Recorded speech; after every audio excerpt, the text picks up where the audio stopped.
for the sake of coming up with something very early to speak about. The numbers are 580-KIDO, 580-KIDO.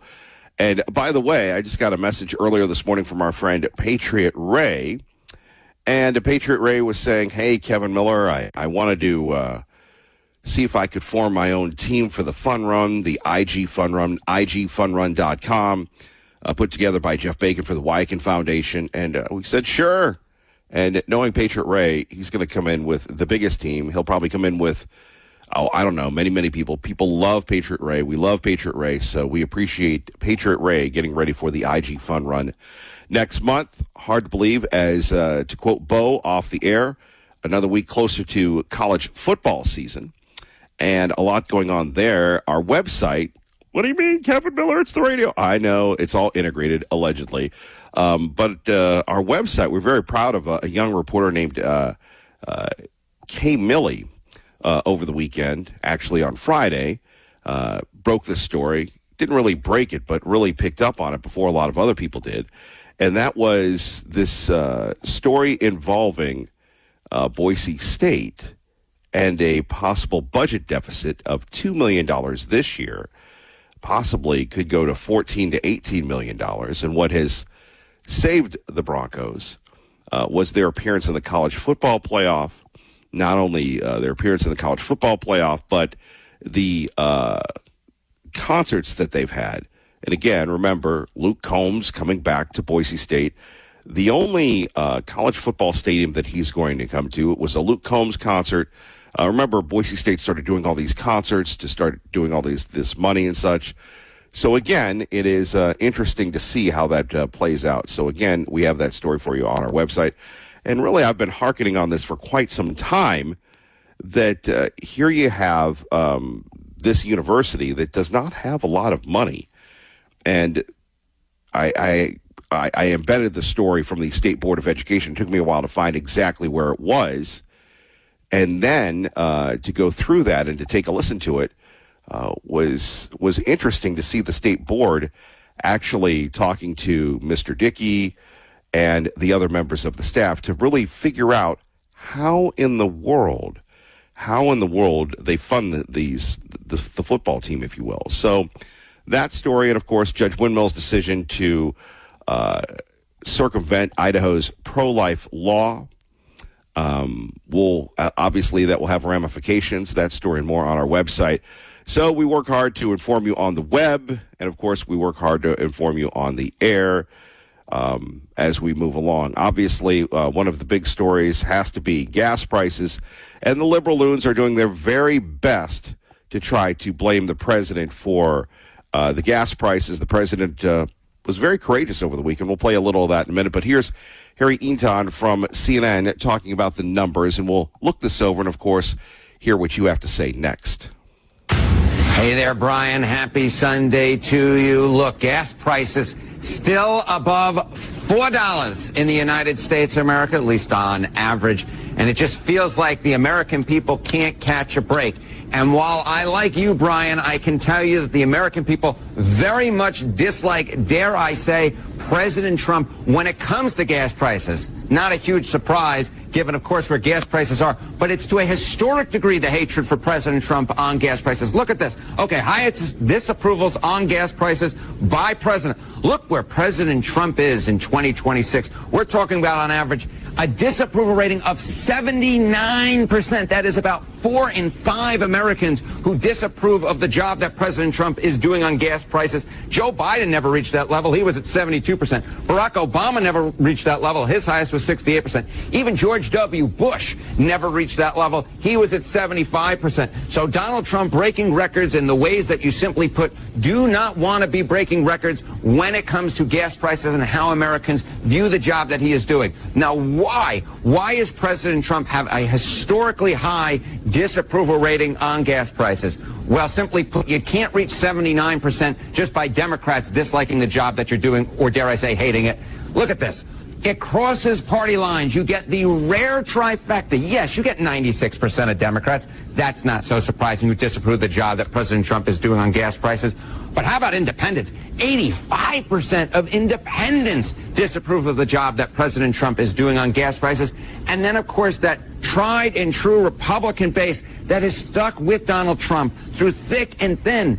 Even they, a majority of them, 52%, disapprove of the job that President Trump is doing on gas prices. This, simply put, are the types of numbers that if you're a Republican running in these midterm elections, you do not like. You very much want to be running away from President Trump, at least to how it comes to how Americans view him on gas prices. Now, what is driving this? Why are these numbers so low? You know, you go back to the 2024 campaign, President Trump put up a historically strong performance for a Republican candidate among working class voters. That is those making less than $50,000. And this is what is driving it. Look at this. Disapprove of Trump on gas prices among those making under $50,000 per year. Among them all, look at this number, 86%. You can't get 86% of Americans, or even a subgroup of Americans who are not a partisan subgroup, to agree on anything, but they do when it comes to gas prices, disapproving of President Trump among those making less than $50,000. More than that, look at this across the different parties. We get 66%, a very unlucky 66% indeed, of Republicans making under $50,000 who disapprove of the job that President Trump is doing on gas prices. How about, get this, 90% of independents who make less than $50,000 disapprove of the job of President Trump on gas prices, and 93% of Democrats who disapprove of the job that President Trump is doing on gas prices amongst those making less than $50,000. You know, I'm sometimes a little hesitant to make predictions, but if these numbers hold for the midterm election, Brian, I really don't understand how it's not going to be a very good night for Democrats indeed. And speaking of good nights, I wish you a good night and hope you have a lovely rest of your Sunday. Oh, very. Well, my name isn't Brian, but that's what the table the libs have set up for it. We'll take your calls next. Kevin Miller, 580-KIDO. And above all, Donald wants to get money. How much have you heard about the president's stock trading? When he first announced the tariffs, you remember that? He called it Liberation Day. And it crashed the markets because it was clown policy. You remember that? Okay, so follow me through on this. He announces the tariffs on April 2nd of last year. The markets tank nonstop for like a week because it's a disastrous trade policy. And 6 days into the crash, April 8th, Trump buys millions in stock. I'm talking Amazon, Nvidia, Apple, Microsoft, Berkshire Hathaway. And then the very next morning, April 9th, he posts on Truth Social, quote, "This is a great time to buy."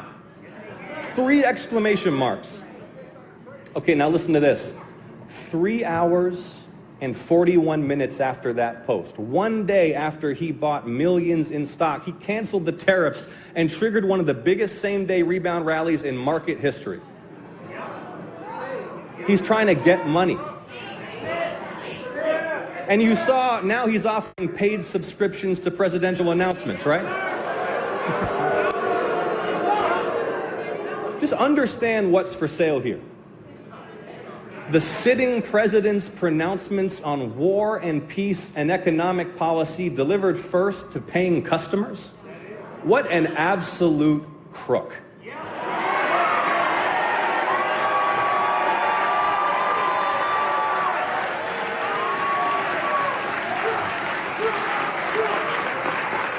And speaking of crooks,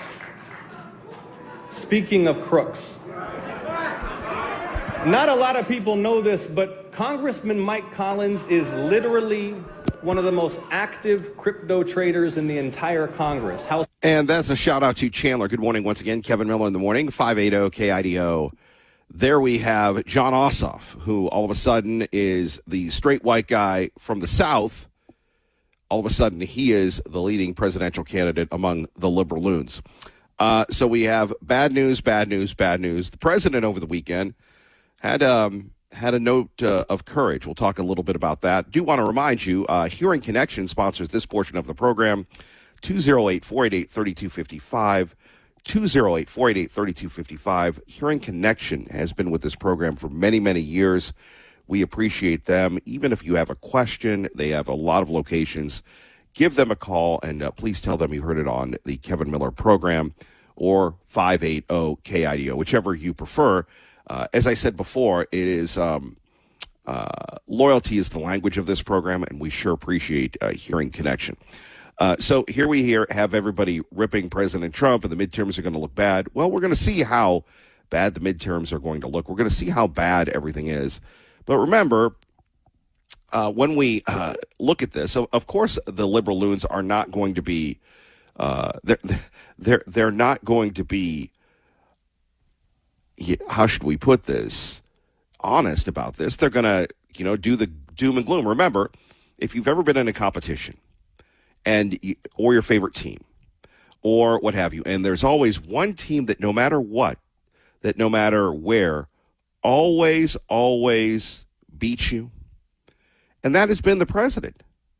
For many, many years, he beat the Republican Party establishment. He beat all these other folks. He beat the media. He beat the loons, not once, but twice. He beat the legal system. It can go on and on and on and on. And now, once again, it's like Lucy with the football. The liberal loons are coming back. They're Charlie Brown. This time they think they've got this guy. I don't think they do. But the president said something over the weekend. And maybe you were camping. Maybe you were actually enjoying the clean air for once. Maybe you were went for a walk. I went for a walk in my neighborhood. And as you know, thanks to peakhealthidaho.com and your prayers, and me thinking I do want to live, I was at a dinner at this fancy place called the Olive Garden. And there was a young man named Lester came up to me and said, "Hey, how's the job?" I go, "I'm good." He goes, "How you doing?" I go, "I work out so I don't die." And Mrs. Miller gave me the big elbow in the shrinking midsection. I go, "I'm just being honest." So I'm out walking, and they used to call me the walking man of Star, among other things that they'd call me. And there was a gentleman, a young couple. You notice with my stories, everybody is always young, right? So he goes, "Hey, good to see you walking again." I go, "Well, it's the fresh air. You want to make sure that you can breathe." So what a great weekend it was. Not very hot, enough to enjoy the weather, enough to enjoy just the idea of, being able to move around, even if it was a little hot, not as hot as it was. But the president over the weekend said this, and this is something that the liberal loons will go, "Well, Donald Trump did this. He's so out of touch." You tell me. Now, remember, we had Harry Enton, the young millennial kid, who is, I'm Harry, and I'm going to make sure that I bury the president. And he's a New York guy. Look, talented guy. Talented. And then we have Ossoff, who reminds us of a East Coast Gavin Newsom, or old school people, a more Southern John Edwards. Oh, outdated, antiquated Gen X reference? Maybe not, true believer. Let's take a listen. So I just say this. So for you to pay a tiny little bit more for your gasoline, just remember you're doing it so that a very evil country cannot have, a country really, it's the number one state sponsor of terror in the world. We don't want to have them have a nuclear weapon. So remember that when you have to pay a little bit more, you're at $4. It's okay. I mean, it's, I'll never apologize. I did the right thing. But you could, if you did. There you have it, 580-5436, 580-KIDO. The president laying the smackdown and saying, what about sacrifice? Are you willing to sacrifice to save the world? Now, again, I have been, and I don't know about you, I have to tell you, thanks to a lot of people, I've been on the YouTube. And to me, the YouTube, and that's one of the reasons why this program is on YouTube. And again, people say, well, Kevin Miller, be careful talking that YouTube. You're going to have a video, whatever. I don't know about that. But I don't know if I'm going to have a video of us, but we're on YouTube because I listen to it all the time. And now you have these I'm sorry. We need to redo this segment. Oh, it's live? Let me finish the frame of thought. The frame of reference was, the bottom line was, you get all these experts, and depending on what you listen to, you get more experts. So everybody's telling me how the Iran strategy is failing. Listen to what the president said. Hey, I'm not apologizing. I'm not backing down. Tom Petty. And again, sorry I'm all over the place, but I got hit early this morning with a text from Patriot Ray, who is all enamored with the igfunrun.com.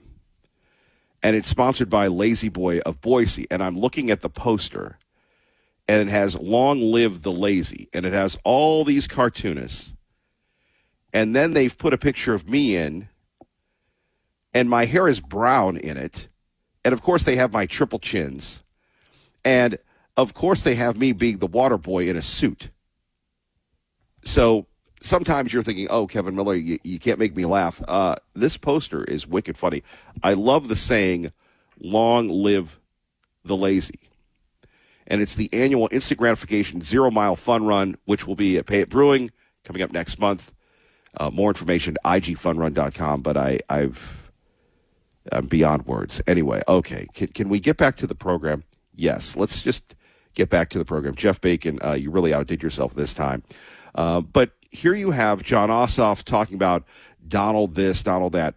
But the president saying, I'm never going to apologize for high gas prices. So I just say this. So for you to pay a tiny little bit more for your gasoline, just remember you're doing it so that a very evil country cannot have a country. Really, it's the number one state sponsor of terror in the world.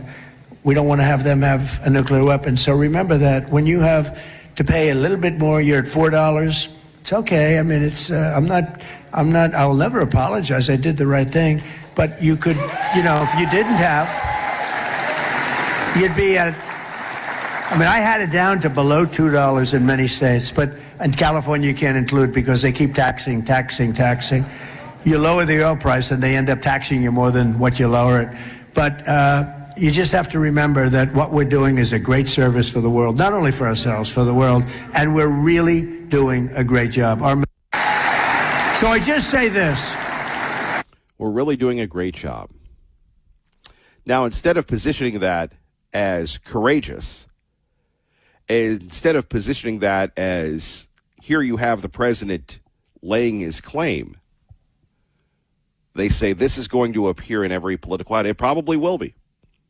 But again, when it comes to Donald Trump, he's an outlier. He's a disruptor.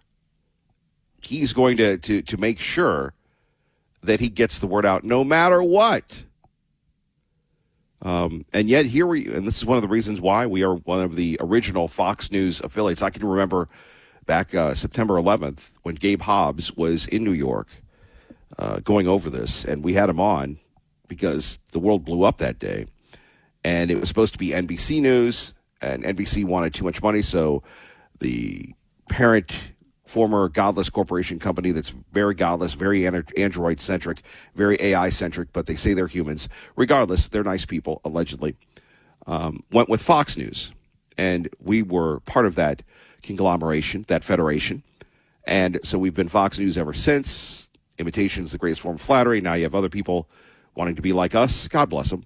But here is Brett Baer breaking down gas prices with Energy Secretary Chris Wright. Total control, but you have live crude oil prices tonight that seem to be down at 81, a little bit down today. Gas prices, national averages here, we put them up 407, last week 406. So you're seeing a little bit. What are we going to see if this continues at this back and forth with Iran?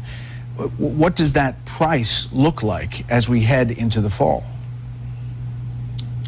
So I have no clairvoyance, but we sit here today, as you just showed, Brett, about $4 a gallon gasoline. In the first year of the Trump administration, we had more like $3 a gallon gasoline, so it is elevated. But we had 4 years ago under the Biden administration, we had $5 a gallon gasoline. So the goal of the Trump administration is to get this back down towards $3. And we absolutely will get there. The question is just the timing of that. And I think we will continue to see increased flows of oil out of the Strait of Hormuz. We've got to get the refining infrastructure around the world back up running. The pinch right now is more in the refining of oil and gas than it's in crude oil delivery itself. And so there's a lot of factors in play there. The Ukrainian attacks on the Russian refining system, which are taking massive tolls on Russia, they are reducing the supply of refined products to the world, and that's nudging up the price of refined products as well. Let me take you back to November 2025. I asked you about prices overall on energy. Take a listen. Will people feel a different energy cost into the new year, quarter one, quarter two, do you think? I think you'll soon see a stop in the rise of electricity prices. We're going to achieve that, I think, hopefully in the first half of 2026, the stop of the rises. But during the Trump administration, you will see a downward trend before the administration's over. So energy inflation, according to the CPI, energy 14.7% up. Gasoline, and obviously we talked before the Iran conflict had started, and that's largely gasoline and fuel, but electricity and energy overall is up significantly. Yeah, look, as you can see in that electricity price number, that's just a hair over the rate of inflation. And of course, electricity is a battleship. All of the new capacity that's coming online right now was permitted during the Biden administration. And they essentially only permitted wind and solar that are mostly forces to drive up electricity prices. But we have all sorts of massive amounts of new natural gas generation capacity online. We have uprates on nuclear power plants. We have restarts of nuclear power plants. All of the things that need to happen to stop the rise of electricity prices, they're underway. And you've seen announcements across many states of multi-year freezes on electricity prices. A few even announced to... Well, let's hope that he's correct. Let's hope that Chris Wright is correct, because and data centers are now becoming a big issue. Data centers are becoming a huge issue, if you will. And the issue happens to be that the energy costs are going up, up, up. Now, I like what the president said. I like what Kevin O'Leary said. Kevin O'Leary trying to build this massive data complex in Utah. The Chinese are allegedly, there's a lawsuit involving these grassroots Utah people. And if you've ever been around anybody in the Mountain West, which is your neighbor, to say that they're the puppets of the Chinese, it went too far. It wasn't challenged. Now, Fox News, Kevin O'Leary are being sued after they retracted that statement.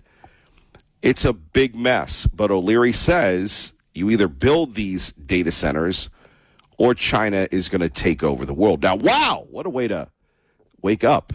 My goodness gracious, do we have anything fun to talk about? Well, again, it's a lot of fun when you can hear, and our friends at Hearing Connection want to help you. Their number, Hearing Connection, 208-488-3255. That's 488-3255. Appreciate our friends at Hearing Connection. We'll take a look at some of the local stories. Do want to thank all the great firefighters that continue to fight, all those people working outdoors. You got some relief over the weekend, not in the triple digits, at least right away, but it will be climbing back up again and again and again. Keep it here. Stay informed. Kevin Miller in the morning, 580 KIDO. Your home for Fox News is 580 KIDO. Let's get you to work.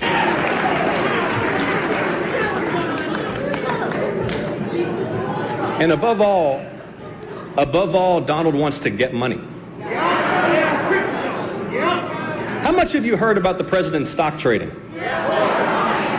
When he first announced the tariffs, you remember that? He called it Liberation Day. And it crashed the markets because it was clown policy. You remember that? Okay, so follow me through on this. He announces the tariffs on April 2nd of last year. The markets tank nonstop for like a week because it's a disastrous trade policy. And 6 days into the crash, April 8th, Trump buys millions in stock. I'm talking Amazon, Nvidia, Apple, Microsoft, Berkshire Hathaway. And then the very next morning, April 9th, he posts on Truth Social, quote, "This is a great time to buy." 3 exclamation marks. Okay, now listen to this. 3 hours and 41 minutes after that post, 1 day after he bought millions in stock, he canceled the tariffs and triggered one of the biggest same-day rebound rallies in market history. He's trying to get money. And you saw now he's offering paid subscriptions to presidential announcements, right? Just understand what's for sale here. The sitting president's pronouncements on war and peace and economic policy delivered first to paying customers. I could hear Tea Party Bob just going crazy on that one. Good morning, Kevin Miller with you, 580 KIDO. Let's go to Mark, the watchdog of Eagle, Idaho. Mark, good morning. Good morning, sir. Well, all I have to say is that snippet you played earlier, President Trump, I don't give a damn who is sitting in the White House. I am tired of our government, our United States government, whoever's in the White House, who's ever sitting in the Senate or the House of Representatives. I'm tired of them all not investigating the lies and the fraud perpetrated by the big oil companies, the stock market, and the speculators who perpetrated nothing but fraud upon the American people and draining of money out of our pocketbooks. I'll give you an example. Right here in Idaho, folks, it was Lawrence Wasden, the former Attorney General, who warned us what would happen when, guess who sponsored the bill? It was the oil suppliers and our local retailers who supplied the bill that the state and a lot of our cronies that are sitting in the State House right now are still in power in our state legislature that allowed this bill to be sponsored that they backed, and the good old governor signed it into law that allowed them to get away with shafting us at the pumps. Look back and tell me, if we have such a problem with supply and demand, and Al, I'm sorry, I don't care about what you say about the oil dollar and the supply and demand. It's all a bunch of crap, because you know why? We have not gone to odd, even rationing days. The supply has always been there, despite the fact that we're being told that our stock supplies for the U.S. are dwindling. They're getting, drastically low and all that. But the lowest that they've been since 83. I'm sorry, sir. Say that again. The lowest they've been since 83. Right. But let me ask you this. Go to gasbuddies.com. You can go down there in their chart and go back 10 years. I remember way back, Kevin, when we had oil that almost hit $150 a barrel. We never got over $5 a gallon. How was it at $81 a barrel we were paying here in Idaho at my John Jackson gas station here in town, $4.49 and 9/10? Call it $4.50 a gallon. And that's about 40-plus cents over and above the national average right now. I don't want to hear, folks, comparisons to California and the West Coast, the libtard states, as you played earlier, and even Trump said it, that they love to gouge. If they lower the oil prices or the price at the pump, they'll find a way to tax you more. That's typical of your blue state thieving demon rat party for you. But here we are, supposedly the reddest of the red states, and we're allowing our oil and gas retailers and suppliers to just stab us in the back. The supply is still there, folks. You know what? They should not, the federal government should not allow the oil companies to be able to just put a noose around our neck, put their hands in our pocket, and rip the money out, and then give us this BS about supply and demand bull. I'm sorry. This has been a crock of crap that has been allowed to go on for decades in our country. If there is a true supply problem, then damn it, then we should be on odd even. You know, and the BS about, we're in an isolated place here in Idaho. I brought this up numerous times. We have never, in my 31 years of living here, Kevin, have ever seen an issue where we didn't get the supply of fuel here in the valley from Utah, from where we get it. I guess from Utah's where it comes into our area here, but there's never been a supply problem. We've never had to go and say, okay, we have shortages. You're going to have to come in on odd and even days. We haven't seen those days since the 70s, have we? Okay, so what in the heck is going on here? We're getting screwed, not only again by our local retailers and suppliers, and our own government and state legislators allow this to happen because you know what?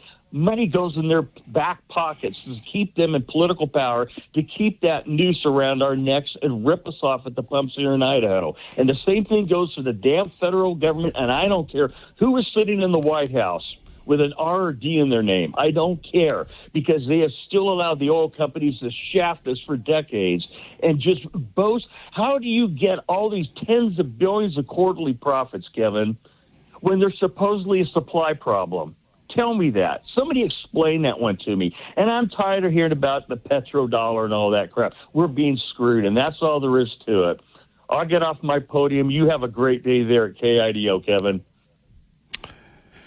Thank you for the call, Mark. Let's go to Al with a rebuttal at 580 KIDO. Good morning. Yeah, supply and demand mediates the price. Okay, you know nothing of crack spreads.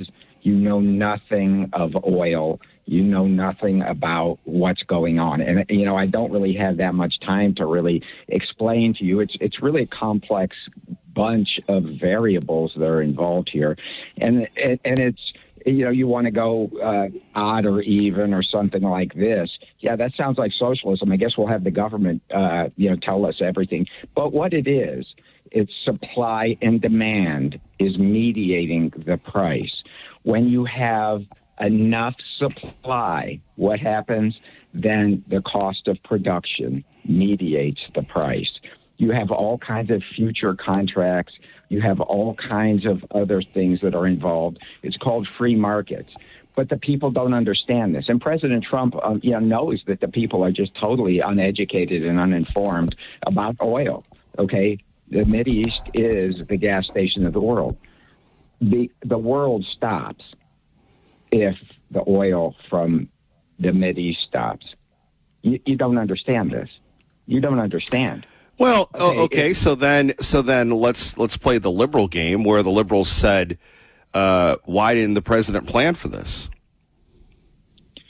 Look, what you have to understand, you can't have it both. You can't have it both ways.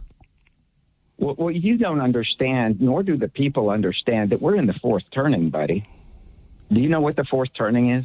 Have you read I understand that the gas prices are high, and I understand people are criticizing the president for not planning for this. Now, I give the president credit for saying, "Hey, I'm not going to apologize. I'm not going to back down. I'm all in." But on the other hand, there is some validity to. Didn't you think that they were going to do this? Of course he thought they were going to do this. Not according to you. Not according to you. Now you're backing up. You're withdrawing. No, of course I knew he would, but you don't understand how things work. What I'm trying to say is, look, we're in a place in this world where when GDP and oil consumption have a direct correlation. Do you understand what that means? Okay, GDP increase. Yes, and I understand now that the oil production has been cut by 20%, and the world's prices are going up. Idaho gas prices rise another 7 cents in a week, and you, my friend, have not explained anything to us. Well, okay, what you have here is failure to communicate. Okay, some men you just can't reach, so you get what we got here now, which is the way you want it. Where you get it? No, okay, so here's the thing, buddy. You got to understand that oil is a very, very scarce commodity. Okay, and the whole thing is, like I've tried to say many, many times, okay, when you have a barrel of oil chasing a buyer, okay, everything's great.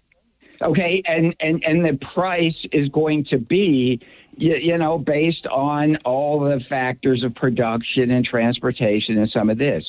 When you get a buyer chasing a barrel of oil, now price is mediated by supply and demand. Okay, now what goes into that? Okay, you have two things, right?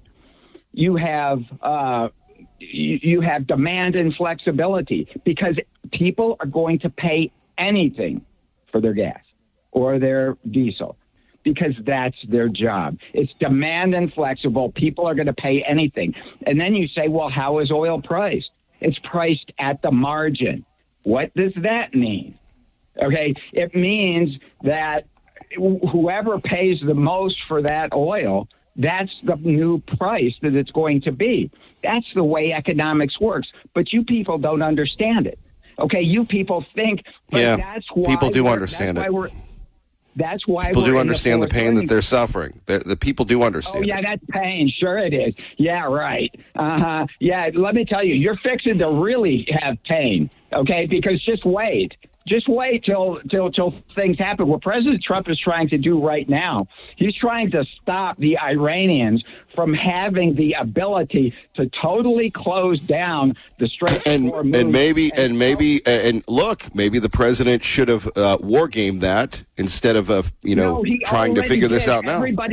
Really? Everybody's He war gamed that. games is And again, I otherwise love the president. I love this. But the idea that he war gamed it and we're in this situation shows you that either the president or his leaders failed to plan and plan to fail. No, what it shows is that you're in a very, very difficult situation. And look, you can't say exactly how this thing is going to work. Why do you think Obama didn't do it? Why do you think Bush didn't do it? Why do you think nobody else did it? Because this is a touch-and-go situation, particularly with our Marxist feminist military. Remember, you haven't really addressed Mark's point. I would give Mark the win on this one. Well, look. All you did is say that we don't understand everything. We do understand. We're paying high prices right now. We have a ship that's coming back because of mental health issues, and you insulting the listening audience. It sounds like a normal day around here. Yeah, that's pretty much, we have the ship coming back because people have mental health issues. Oh, this is America today. Okay, you get the Russians on their motorcycles, attacking the trenches and said the first one to die is a pussy cat without the cat.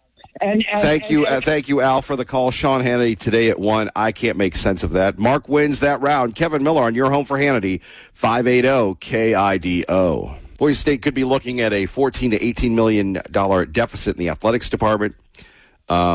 This was revealed during a state school board meeting. We have that meeting for you on our website on that story.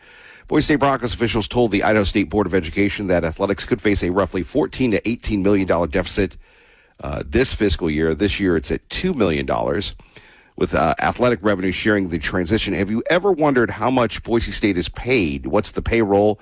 It was revealed at that school board meeting. $10 million is their payroll for athletics. $10 million. And what's the drain? That's right. Paying the athletes is now a major expense. Not just the NIL money, but the House settlement, which, again, is very confusing. And then you have the Pac-12 thing, the membership, the lawsuit. The Mountain West wanted $155 million. They got about $70 million, so 47 cents on the dollar, allegedly. I didn't pick that up. I read it in a story, so it must be true. As we've predicted for quite some time, and this is not bagging on Boise State, this is Boise State and the new world of college football. Let's go to Blair in Boise with Kevin Miller at 580 KIDO. Hello, Blair. Hey, good morning, Kevin. Hey, I thought I'd throw something out there for consideration. I think Mark's right to be mad about the oil prices, but I'd like to suggest that there's actually a very simple, partial explanation, and that is, what was the average inflation that we had under the 4 years of the previous administration? It's 30%, right? Yeah, sure. Okay, so what's 30% of $4? This is simple math. That's $1.20. So if you want to know why gas is $4.50, take $1.20 out of that. That's where the gas prices would have been if you didn't have the 30% inflation. That's what, $3.30?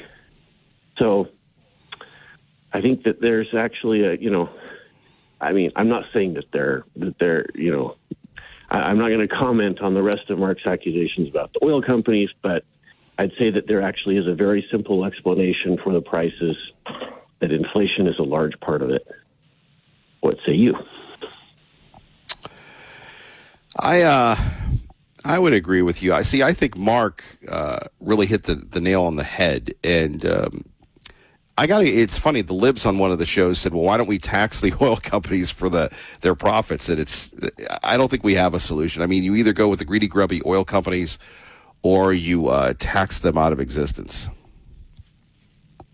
Well, I mean, that's sure what the progressives want to do, right? Because they don't like oil. They want to see a constrained energy supply. They have this mythical idea that we can suddenly get all of our energy from solar and wind. And it's a complete fantasy. It doesn't work. But remember, they don't really care about energy. What they want is control. The more that they can control, the happier they are, because they think they have this God complex in them that thinks that they can control everything. It's why they love the socialist agenda, because they think that in their minds that they are omnipotent enough to control everything in an economy. And if we've seen anything throughout history, it's that's just pure hubris. It's arrogance beyond conceit. Okay, you can't control all of that stuff. Is our market perfect? No, it's not. But you're going to make it a whole lot worse if you try to control things and say that one person makes all the shots, calls all the shots, because that's what you get when you have socialism. You look at every socialist nation that arose in the past 100 years. What did they end up with? They ended up with a military dictator at the top. Whether it was Stalin or Hitler or Mao or Pol Pot or Fidel Castro, they ended up with one single military dictator at the top calling the shots. This idea that socialism is the people's, it's all about the people, have such utter bovine feces. It is such utter crap, because that's not what has happened at any point in socialism's history. It is always condensed down to a military dictatorship. Even if you look back at the French Revolution, way back in the 1700s, what happened there? Oh, you got Robespierre in charge, and then, he got overthrown by somebody else and executed. You still had one person running the show. So, is the world perfect? No. What's the only thing that's going to make the world perfect? Well, you would have to have an actually omnipotent person in charge. But what is that actually omnipotent person going to do? He's going to let everybody choose what they do. He's not going to try and tell them. So, Blair, thank you for the call. Appreciate you listening. You have a great day, sir. By the way, Hearing Connection, thank you for sponsoring this hour of the program. 488-3255. Hearing Connection, 488-3255. Kevin Miller, 580-KIDO. Who returns? I can't believe we're having the first Savage of the week on a Monday. Usually we can't get a hold of him until Wednesday, and then he's off on Thursday. So once again, thank you for joining us. Well, is that an exaggeration? Is that true? Do you want me to go back and check through my list, see whether you've had me on a Monday before or not? Because I could do that, but I don't think that. I'm not going to. I'm not going to, because that I trust you implicitly. I take you at face value 24/7, 365. So I'll just say this. I'll try to do better. Well, as you should, because not everybody gets a chance to wear the big gold or carry the big potato here. No, not everybody does. We've talked about these people before, the people who don't live up to your expectations, who don't live up to your standards, quite frankly. And somehow I do, it would appear, despite despite all evidence to the contrary. So here I am. I don't know if I'm carrying the big gold belt, but maybe I'm carrying yours. At least right now. And here we are, living the dream, if you will. We've got some wrestling news for you. But before that, have you ever been to the DMZ? Would you ever go to the DMZ? I would go there in a heartbeat, yeah. I've never been, but I would go there. I'm not sure I would do what President Trump did that time and step a foot over the line, because I think if you do that, you get in a lot of trouble. And in fact, didn't an American not so long ago run over the line between North and South Korea and was immediately arrested by the North Koreans? Not a wise thing to do.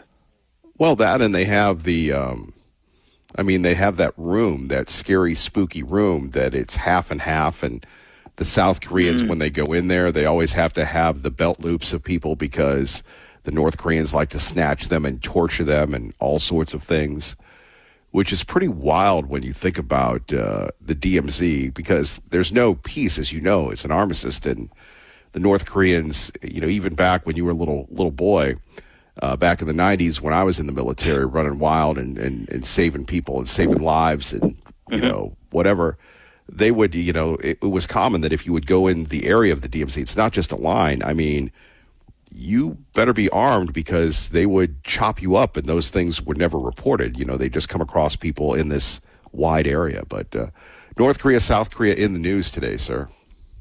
More newsworthy even than I had anticipated when I saw this was going to be my topic today, because President Trump has made it newsworthy. And here's why. The United States and South Korea today begin 11 days of military exercises, massive military exercises. They do it every summer to make sure that they are used to fighting alongside each other and could protect South Korea against a potential attack from the north. President Trump went on social media last night to say that, frankly, he was annoyed about this happening. He didn't want this to be happening, and part of the reason for that was because of his very good relationship with Kim Jong-un. He also talked about how this was hostile and inappropriate, especially given that in his mind that North Korea has been unthreatening since he returned to office. So he ordered the War Secretary, Pete Hegseth, to scale back these exercises. He also talked about the cost to the United States of doing this, and he mentioned his unhappiness with South Korea's approach to the Iran situation. So for an awful lot of reasons, President Trump wishes these exercises weren't happening. Well, and people have been, blowing back on the president, saying, it's nice that you're friends with Little Rocket Man, but this sends the wrong message. But as you know, the president wears the big gold, and he does things in an unorthodox way. He does do things in an unorthodox way, and this could be his way of trying to restart talks with the North Koreans. That's one bit of speculation that people are coming up with today. During his first term in office, he met Kim Jong-un 3 times. There were multi-level talks that took place trying to talk about North Korea's nuclear ambitions, but they didn't achieve anything because North Korea didn't want to give anything up in exchange for sanctions relief. And those diplomatic efforts fell by the wayside over the course of 2019. So this could be an opportunity to try and get talks back up again, but the diplomatic situation for North Korea is very different from where it was in President Trump's first term, because North Korea has a very powerful friend now in Vladimir Putin. Well, and they're selling their technology and they're selling their troops to Putin, Schmutin, and Putin. Great transition, 580 KIDO. Our friend Jonathan Savage, we continue on with him. So let's talk about Ukraine. It seems to be heating up. Putin seems to be probing NATO, and Ukraine strikes a retail outlet. Yeah, Ukraine has been targeting wild berries. This is the Russian Amazon, and they've been targeting various distribution centers, warehouses related to this Russian e-retailer.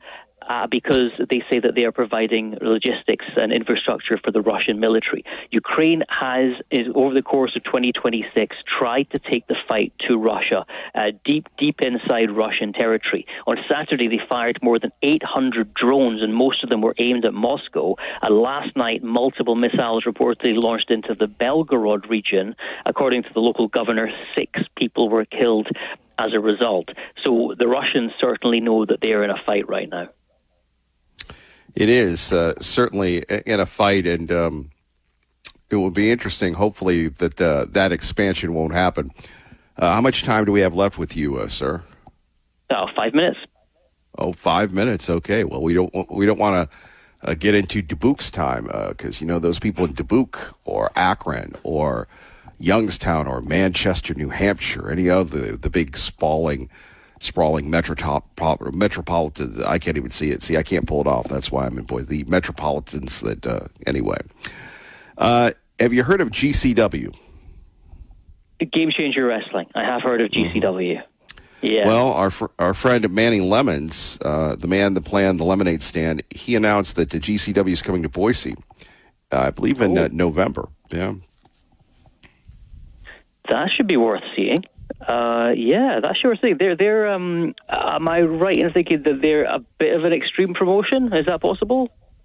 Yes, yes, the blood and guts, if you will. Yeah. So are you going to turn up for that one? Do you think, or are you going to stick with your PG? Something. I'm a big fan of any people that live their gimmick, that love it. These people, we have the Idaho Wrestle Club, we have Manny, we have others that, we have people that work 2 or 3 jobs and live their dream. I'm just a fan of people that are passionate about what they do. So we'll probably be there hanging out. We'll have Manny on, have the crew on. But there is something about following your life's work. And there is a cost. Everything, one rule that regardless of what you do, there's a trade-off. You sacrifice. And, you and I love the people of the squared circle. And to see people, in the old days, you maybe you still sniff the big time. I don't. Maybe that's why you're giving the Heisman to Wembley. But I love seeing people that make it about the art, the craft, if you will. Yeah, and that's exactly what you're going to see. You're going to see people who do it for the love of it, not people who do it for the money. Maybe people who want to be doing it for the money one day, but they want to learn. They want to perfect their craft. And others who just love doing it, love going from town to town, love entertaining people in small rooms, big rooms, in front of small TV audiences or large TV audiences. And they've had an awful lot of big names, I think, pass through GCW at one point or another. I think John Moxley was there for a while, wasn't he? And there's very few names bigger than him. Moxley was everywhere. Yeah. Okay, well, so that's November, did you say? It'll be coming up in November 15th, I believe. By the way... it's the day after my birthday. And I know what you can get me as a present. Yes, we will be negotiating on that for quite some time. By the way, have you seen the Dark Side of the Ring Paul Orndorff special yet? Do you get that there? It'll break your heart. I need to find where Dark Side of the Ring is over here because it's floated around various channels. Okay, it is the first 3 or 4 episodes of this season are free on YouTube, but this Orndorff one, I actually paid for it on Amazon Prime. It was really good. It'll break your heart, but it's all about the love of the game, like you. Okay, I'll see that out. I think there's 3 seasons of Dark Side of the Ring on ITV, so maybe you've inspired me just to dive into that. Well, you inspire us all the time. I mean, you are our Intercontinental Champion. That's the title that I've always coveted. That's the workers' title. That's the people who go out there night after night, give it their all. Doesn't matter if it's a big crowd or a small crowd. Doesn't matter who the opponent is. The ones who are born to entertain, born to perform. That's us. We appreciate that, Jonathan Savage. Have a great day. You too. Take care. Our great friend, Jonathan Savage. Thankfully, we have him on because if it were just up to me, it would be a bunch of nonsense. Coming up next hour, Blaine Conzetti will join us from the Idaho Family Policy Center on Judge Windmill's controversial decision and the future of the pro-life movement in Idaho. Want to remind you, this portion of the program brought to you by our friends at Beacon Home Services. Now, you're going to go, Beacon Home Services, are they the same folks as Beacon Plumbing? Yes, they are. You can go to beaconplumbing.com, and whether you have a plumbing problem, a septic problem, gas, electrical, HVAC, they can take care of you as they've taken care of us here at the Miller Estate in Star, Idaho. Like I said, and you're going to go, well, Kevin Miller, it's getting cooler. I don't need to worry about my air conditioner. You need to worry about your air conditioner. And if you follow myself or Mrs. Miller on Facebook, you'll see what our air conditioner looked like. And it wasn't years of neglect. It was just this season of smoke, gummed the whole thing up. Utility bills go up. You're thinking, well, Kevin, why are my bills going up? Because of the HVAC unit. Well, I can't afford it. Look, pay me now or pay me later. I will tell you, those folks at Beacon Plumbing, they will work with you. Their number, 974-5031. They're really great, whether you need them off the bench on a Saturday or Sunday, which we've had to call before to get the emergency work done, or to schedule. And then we had a toilet situation. Nobody likes to mess with the toilet situations. Beacon Plumbing looked at our toilet, said, yeah, the builder didn't do it right. Bad builder, bad builder. And so it took a little while. They brought in a group to make sure the room was clear, good to go, got rid of the mold, and because mold is not healthy. And then what happened next? They fixed the toilet, and then they found something else. Well, Kevin, they're going to find things. Better to prevent those things than to deal with a giant Greg Ferrera. Beaconplumbing.com. Check them out today. Call them, 974-5031. They're bringing you this hour of the program. As we talked about, some of the stories on our website, Boise State could be facing a massive athletic fund deficit, $18 million. We didn't lead with that. It's reported to be $2 million this year. Could have been more, but thanks to their run in the college football playoff and all the concerts they put on. Remember, we announced last week, Luke Combs coming. Get your Luke Combs ticket. Luke Combs, Luke Combs, Luke Combs. Big deal, big name, and lots of tickets sold, which help pay for the athletes. And what's the payroll for athletes at Boise State? We found out it's about $10 million. You can pay athletes up to $20 million, but if you don't have $20 million, you cobble it together. So we'll do a follow-up story, but that story and more on our website, KIDOtalkradio.com. So the president, we've been going back and forth last hour. If you missed it, the president of the United States saying that he's going to declare the Strait of Hormuz a U.S. territory. Now, the crazy mullahs, the crazy, wacky, zany mullahs are very mad because, once again, they've reacted to the president. And the liberal loons have reacted to the president as well. And before we get to the follow-up there concerning the Strait of Hormuz, let's get to the president. Just say this. So, for you to pay a tiny little bit more for your gasoline, just remember, you're doing it so that a very evil country cannot have... A country, really, it's the number one state sponsor of terror in the world. We don't want to have them have a nuclear weapon. So now, how many people are listening to this and going, this takes guts, this takes courage, and then you have people going, well, this is going to appear on every campaign ad. If the president had sold this from the beginning, I do believe he would have had a lot more support than he does now. Remember that when you have to pay a little bit more, you're at $4. It's okay. I mean, it's I'll never apologize. I did the right thing. But you could, if you didn't have, you'd be at, I had it down to below $2 in many states, but in California you can't include because they keep taxing. You lower the oil price and they end up taxing you more than what you lower it. But you just have to remember that what we're doing is a great service for the world, not only for ourselves, for the world, and we're really doing a great job. There we have it. So the president of the United States is back on the trail. Now, here's the thing that the president did. He made news over the weekend, as Jonathan Savage told us. He said that we're going to back off some of the training with the South Koreans because he doesn't want to offend Kim Jong-il, Kim Jong-un, Kim Jong.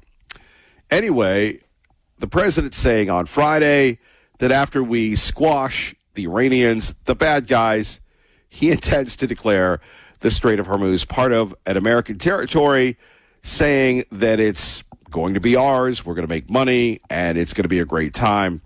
I love this, and now everybody's mad. The Europeans are mad. All sorts of things are mad. I love this. Now, remember, the president loves to say things to get a reaction. Obviously, he's getting a reaction. We'll talk about more about these stories and more next, and get your reaction about gas prices, about the Strait of Hormuz, and about the Boise State budget. Thank you for staying informed on the right side with Kevin Miller, only on 580 KIDO. The President of the United States basically saying, hey, we're going to take over the Strait of Hormuz. We're going to make sure that everything is good to go.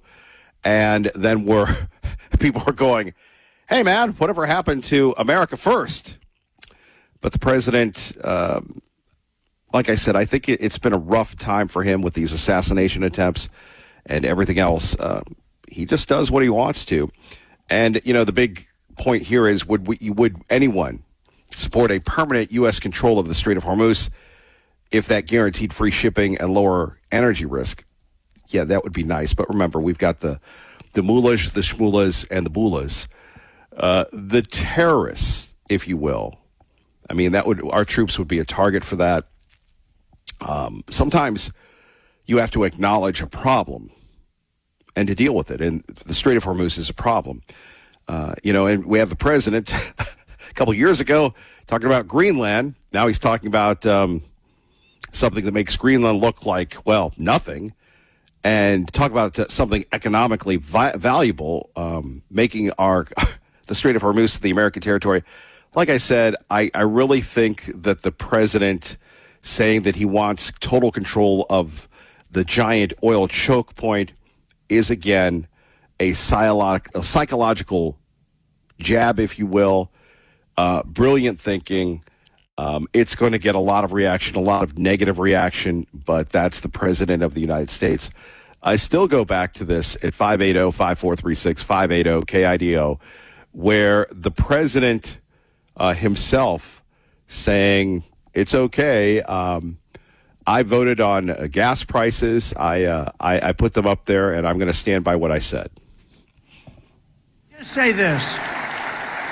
So, for you to pay a tiny little bit more for your gasoline, just remember, you're doing it so that a very evil country cannot have... A country, really, it's the number one state sponsor of terror in the world. We don't want to have them have a nuclear weapon. So remember that when you have to pay a little bit more, you're at $4. It's okay. I mean, it's I'll never apologize. I did the right thing.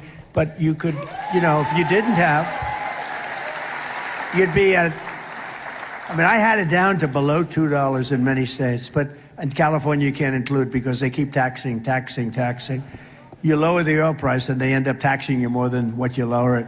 But you just have to remember that what we're doing is a great service for the world, not only for ourselves, for the world, and we're really doing a great job. You think people get that? Or are we just tired? And what happens if you have, what was it, the little Dutch boy? You remember the little Dutch boy? I think a lot of people remember the little Dutch boy. And the little Dutch boy would talk about, putting his finger in the dike and, trying to do this and warning people. Then people just didn't listen, and then the dam broke. Or was that Chicken Little? Anyway, regardless of that, the president of the United States is correct. He's right. But because people don't like him, because he smacked people in the face, he's getting no support. We can go back to hindsight being 2020, perhaps more of a buy-in with everybody else, perhaps more of a buy-in with the Europeans. But then again, it doesn't seem like the Europeans are supporting anyone except themselves. And now you have Putin to worry about. But what a courageous statement. The president of the United States. Now, he's not paying high gas prices, but the rest of us are. we'll get Democratic reaction to that and get your reaction to it. Again, I think that this is again, a very provocative statement, and at least he's standing up for something. And in between declaring the Strait of Hormuz an American territory. Say what you want. I don't know how many people the president's age or 40 or even 50 years younger has the energy, the stamina, or even the mental clarity to get a reaction to being so provocative as he does. Like I said, we have that. Also, the president, I don't know if Idaho is one of them, but they're suing the states over illegal immigrant driving records. Now, our friends at Red State, they've got a lawsuit by 21 states and the District of Columbia challenging the president and his efforts to access certain drivers' information involving the illegals or immigrants or whomever. The states argue the federal government is exceeding its authority. Supporters of the administration say states shouldn't shield information relative to immigration enforcement. And I would really agree on that. When it comes to immigration, is that not a federal issue? And people are going to go, well, Kevin, we have flock cameras everywhere. We don't have any privacy. But it comes down to, again, everything seems to go back to the Patriot Act, if you will. Remember, that was a big one, where it's federalism versus privacy. And a lot of people go, well, this is disguised. Once they get the stuff on the immigration people, they're going to get stuff on you. They have stuff on us already. It comes down to whether or not states want to shield people, whether they're here legally, whether they're native-born people, whether they're here illegally. And if you're here illegally, why would you have a driver's license? Some states still provide those. And they're saying it's a states' rights issue. Is it? We have to take a look at whether or not we would be equally comfortable with Washington accessing our databases if we opposed some type of liberal progressive agenda. They already do that. It's called the Internal Revenue Service. Again, we take a look at this. Should Idaho automatically give federal immigration agents access to state and local drivers' databases? 21 states are essentially telling the president and his administration the driver's licenses in those states, California and Oregon being one of them, are none of your business. And like I said, we can go with immigration enforcement versus states' rights and which of our principles win. So we've got a lot to do. Coming up next hour, Blaine Canzati will join us from the Idaho Family Policy Council, get his thoughts, or Center, whichever it is, get his thoughts on the Judge Windmill decision and what's next as we get ready for the battle for Prop 1 or against Prop 1. A lot going on. Let's get you to work safely and on time on your home for 5. But first, we go to Lee Joe, who joins us now at 580 KIDO. Good morning, Lee Joe. Good morning, sir. Let's talk about the price of oil in Iran. Like I said before, I don't mind paying a little more for gas due to the lack of supply from a country which was largely only supplying China. But I recall one of the headlines here a week and a half ago or something. Shell Oil Company makes $12 billion in one quarter. That's more than they've ever made.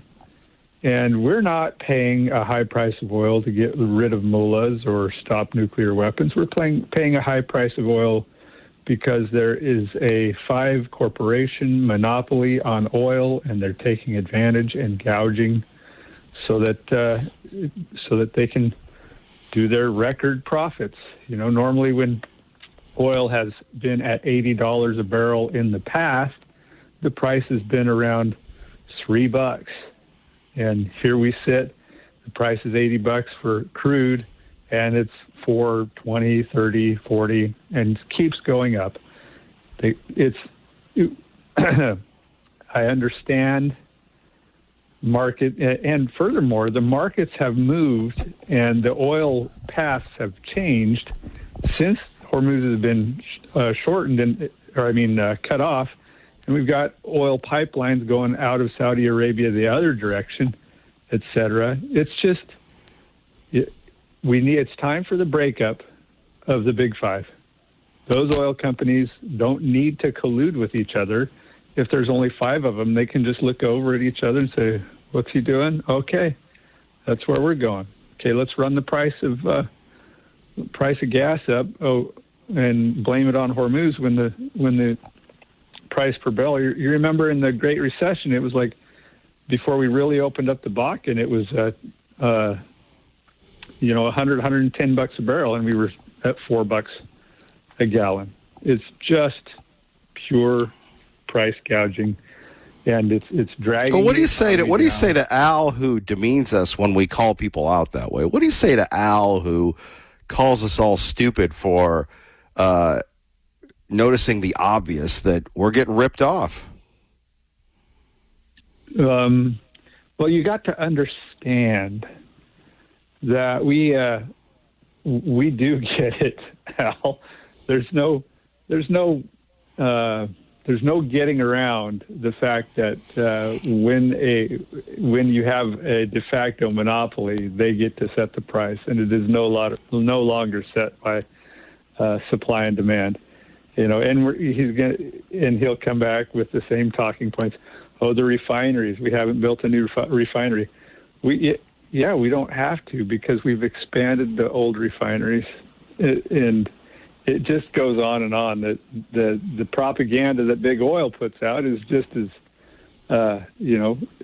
is probably better propaganda than big pharma puts out or big ag puts out. That, you have to bow to them. You have to have illegal immigrants. You need to take the shot, et cetera, et cetera. These guys live only for the dollar. And if without competition, they get to tell everybody what they're going to pay for everything. It goes back to Trump's negotiating prices with Pfizer. He looked around the world and said, "How come this pill costs $10 and we pay $130?" Well, it's because we let them. The big pharma has the same sort of monopoly going here. The free market. Lars had somebody on talking about publicly traded companies. Back in the 50s, there were close to 6,000 publicly traded companies, and now there's 3,500, and these companies don't want to go public anymore due to the SEC, et cetera, et cetera. But the real problem is that all those 5,700 companies in the 50s consolidated, and now we have giant conglomerates and the corporate socialists who run this state and run the country.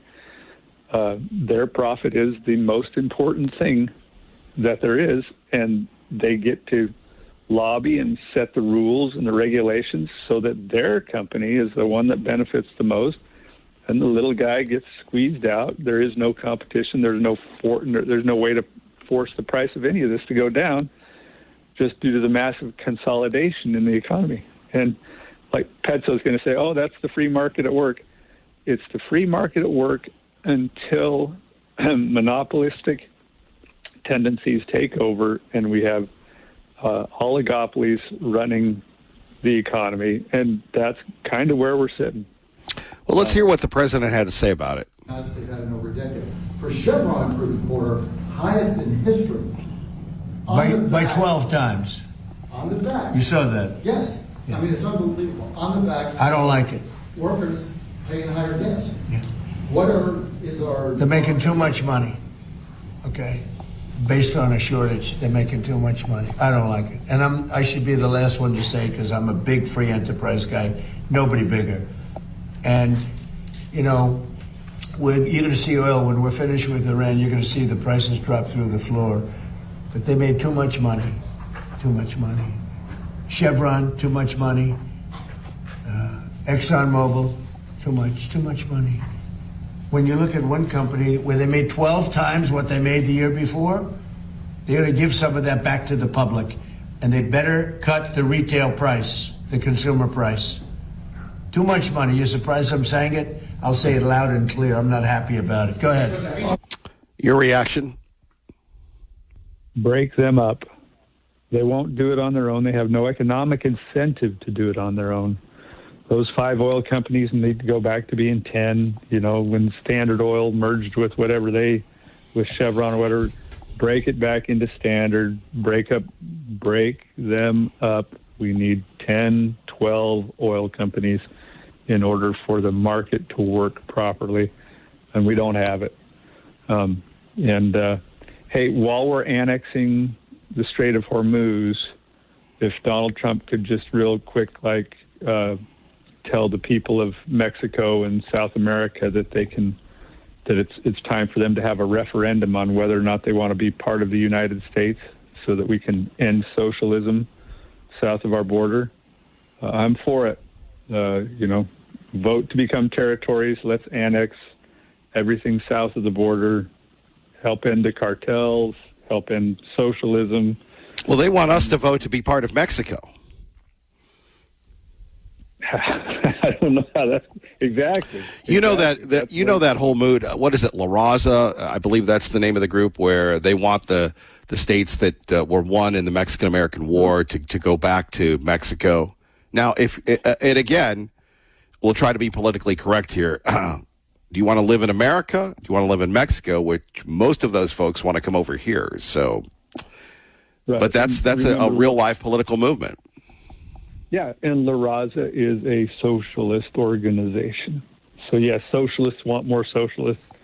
But, I think given the opportunity, every man wants freedom, and they would vote to join the United States, and it would be just kind of like the merging of, even it would be on a much smaller scale, but when East Germany and West Germany came back together, I have no problem with the Constitution covering a much larger piece of land, such as it is, and having that free market happen.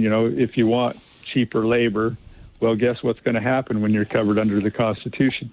You're going to have rights. You're going to have capabilities. Are you recruiting the Mexican government to become part of America? The United States. Sure. Wow. Well, they have that language issue. Oh, that's right. We don't really enforce language in this country anymore. Well, and it's a language issue. We own Puerto Rico. We used to have the Philippines. The language issue will, and look at Canada. They have all the French Canadians. All of Quebec speaks French. It's just okay. Well, there's a language. California, they make everything in two languages. So, yeah, there's a language issue, but there's 20, 30 million people who need to live under freedom. It wouldn't be a big deal. Do we live under freedom here? Do we have freedom? Stay home. We live in a post-constitutional society of bureaucrats. So maybe they'd understand freedom a little better than we do. Well, we appreciate that, Lee Joe. Thank you for the call. Speaking of freedom, the freedom to flush. David DeHaas, Kevin Miller. Let's go to Double D. Paid for by Living Waters Wellness Center.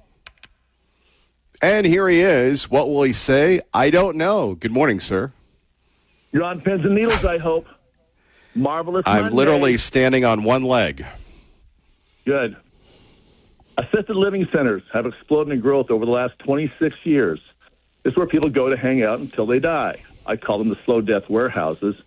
70 years of eating the recommendation food pyramid got them there. If you go into one, you won't likely leave unless it's in a hearse. One man is changing that. He's my guest on this week's Hold By Detox show on 580 KIDO at 9 a.m. Sunday morning. Hal Kramer thought he made a real estate investment. What he got was a look into a problem he decided to solve.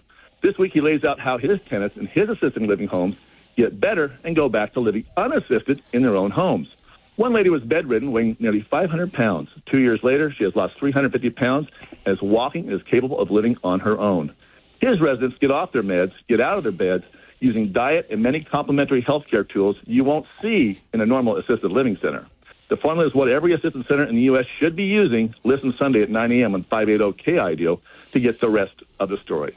You can learn how to stay out of assisted living by taking action on how and detoxifying the body, beginning with colon hydrotherapy. Look at our 10-day healing retreat at livingwaterscleanse.com or call 208-378-9911. And nothing here is meant to diagnose, treat, or cure any disease. You got to qualified health professional to see if cleansing is right for you.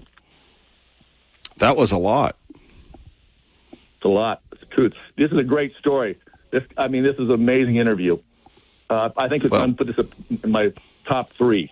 I know, and I notice on your show you're always teasing the podcast as well. We'll catch you Sunday morning at 9. Our great friend David DeHaas. Thank you, sir.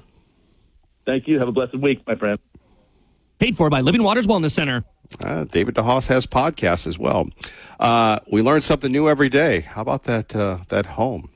I'll be tuning in Sunday morning on 580 KIDO in Boise, especially for the Night Glow. I do want to thank everyone who has made that possible, the volunteers, the workers, the supporters, the staff, the sponsors. Thank you very much for allowing us once again to put this program on.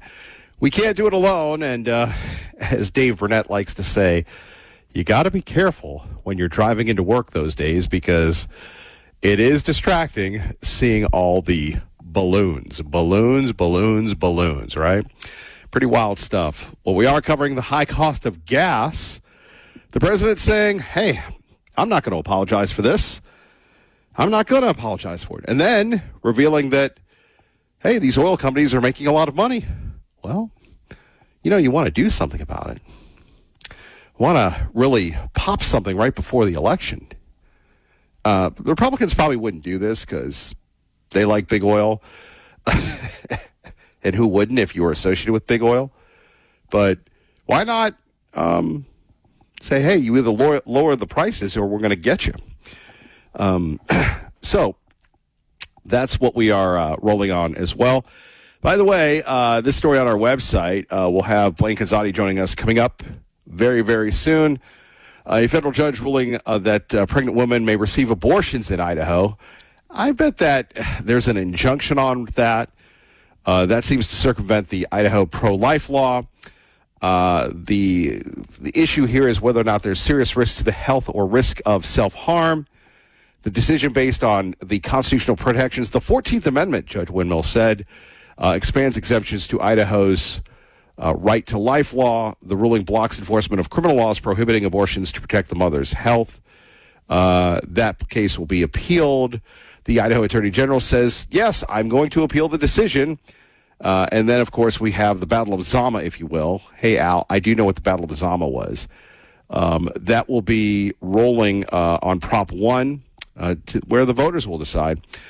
Judge Windmill's decision allows abortions in some cases where the mother's health is set at risk, but still prohibits them in cases of fetal diagnosis without health risks. By the way, Blaine Kazadi will join us next hour to talk about this. He responded to this, saying that there are still civil penalties for doctors that perform these abortions. So we'll continue to cover that local story as we move along. It's funny.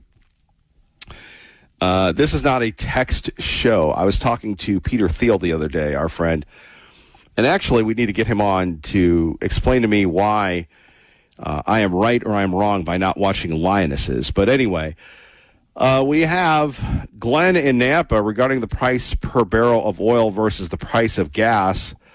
What is the average wage now compared to what it was before? I would agree with you on that, Glenn. Have wages gone up? No, wages haven't gone up to wages historically. Wouldn't it? Let me see. He hit me on Twitter at Kevin Miller Show, and we'll get to that in a minute. Also, Tea Party Bob responding.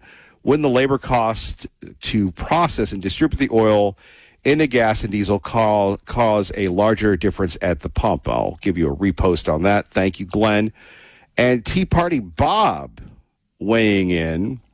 As only Tea Party Bob can do, the crybabies will continue to complain about the price of gas. They don't get it. What did it take to end the war with Japan? It took 2 nukes, killing tens of thousands. These people in Iran are worse off than the Japanese back in the day.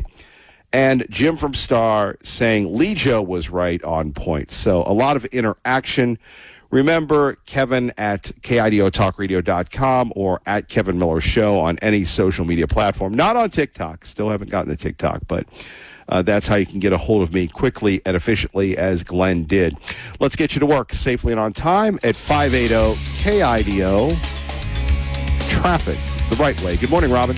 Good morning, Kevin. KIDO Talk Radio traffic from the Pacific Steel and Recycling Studio. Crash on the eastbound freeway just before 5 Mile. They got all the lanes reopened, so the left two were blocked. Things should start to move a lot better. It has been backed up pretty solidly to the Garrity interchange.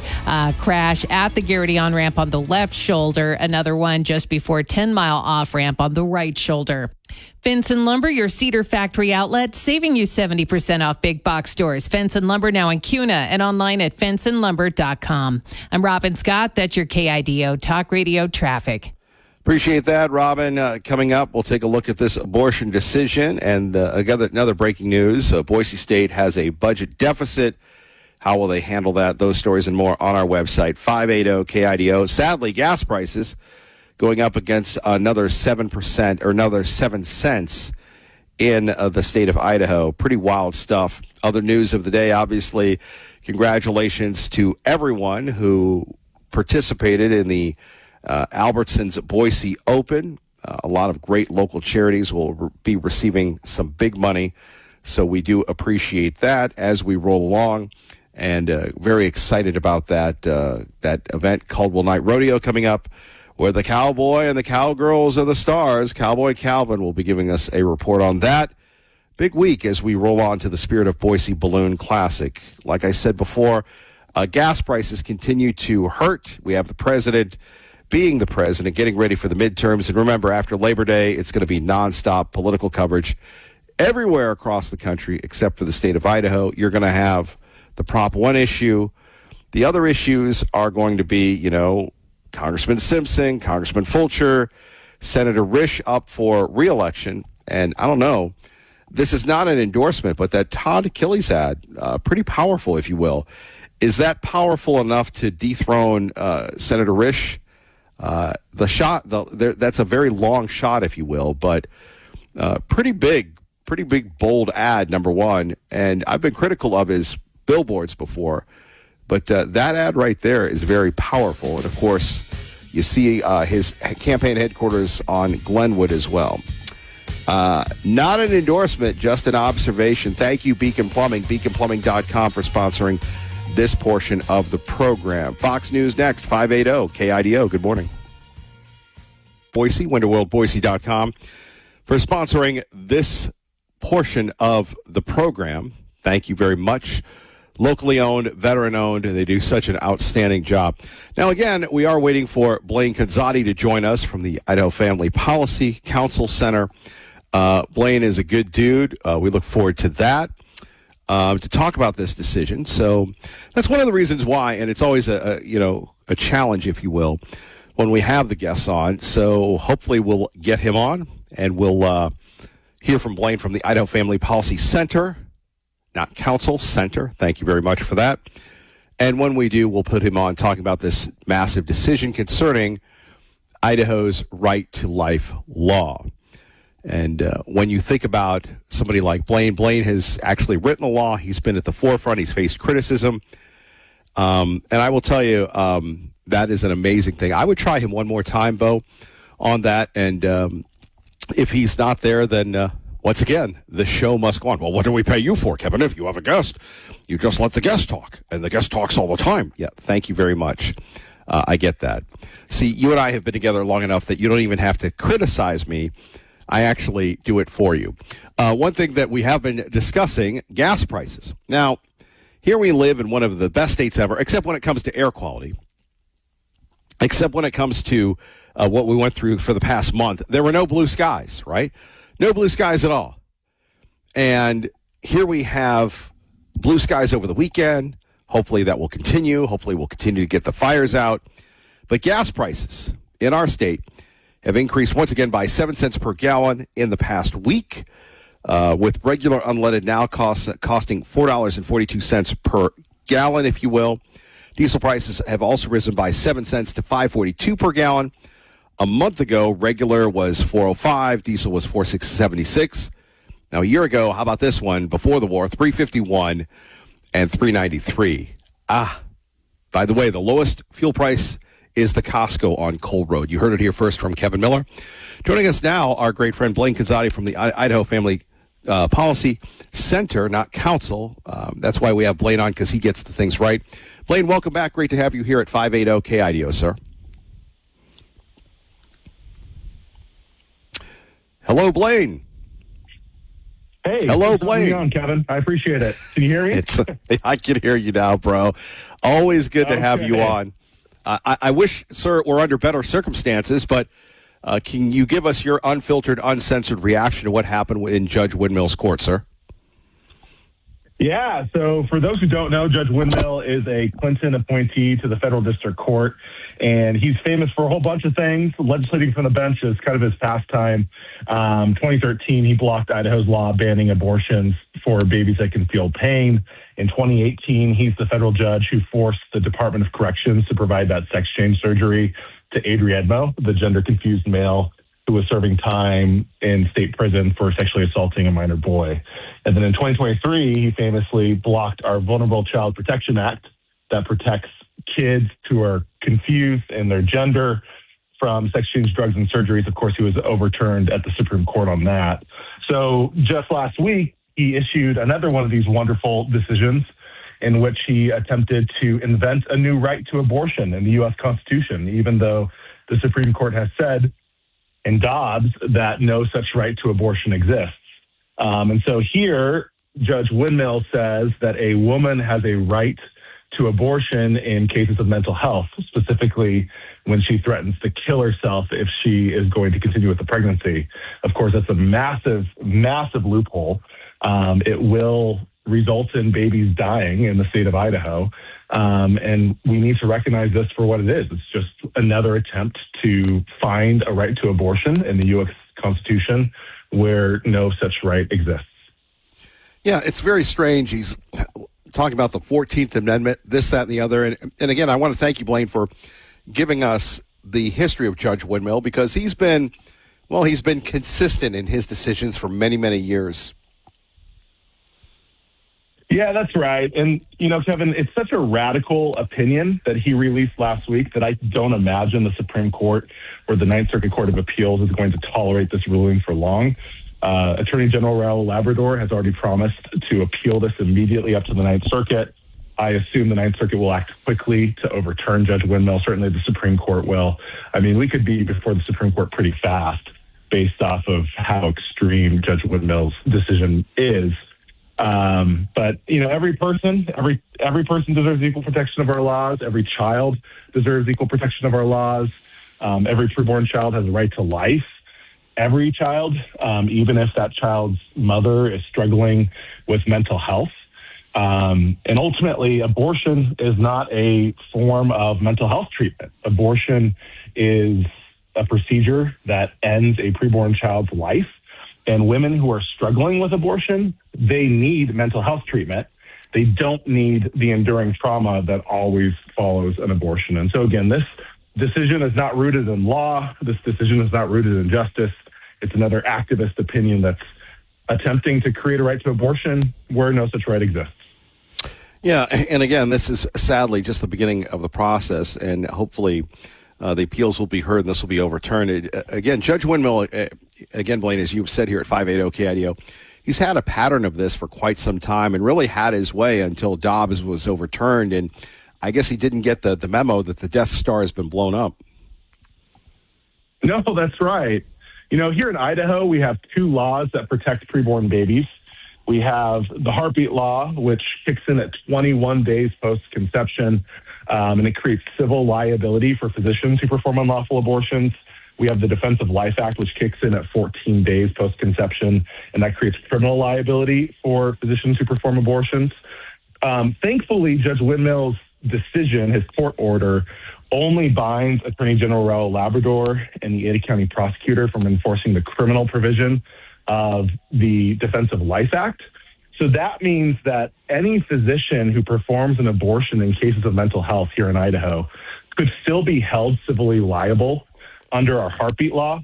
And we do have a legal firm within IFPC called the IFPC Legal Center, and we're standing ready to enforce the law, enforce the heartbeat law, hold any physician accountable who performs an abortion in case of mental health and tries to use Judge Windmill's decision to justify performing an illegal abortion because that's what this decision is, right? It's a lawless court order.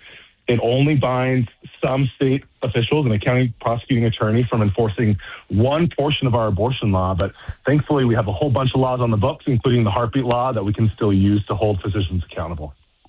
I did see that, Blaine. So let's go to the broader picture. Why is Idaho seemingly in the national spotlight? Blaine, as you've defended the state and others like you, when Dobbs came down, Joe Biden went after Idaho before any other state. Yeah, it's because of the great results that we've seen from the pro-life laws that we have here in Idaho. Since the heartbeat law took effect on August 12, 2022, we've seen a 99.7% reduction in the statewide rate of abortions performed by physicians in the state of Idaho. A 99.7% reduction in the abortion rate. I mean, that's huge. Obviously we are dealing with a whole bunch of threats to life and attacks on life, and we have a long ways to go. Our laws aren't perfect. There are still loopholes in our laws.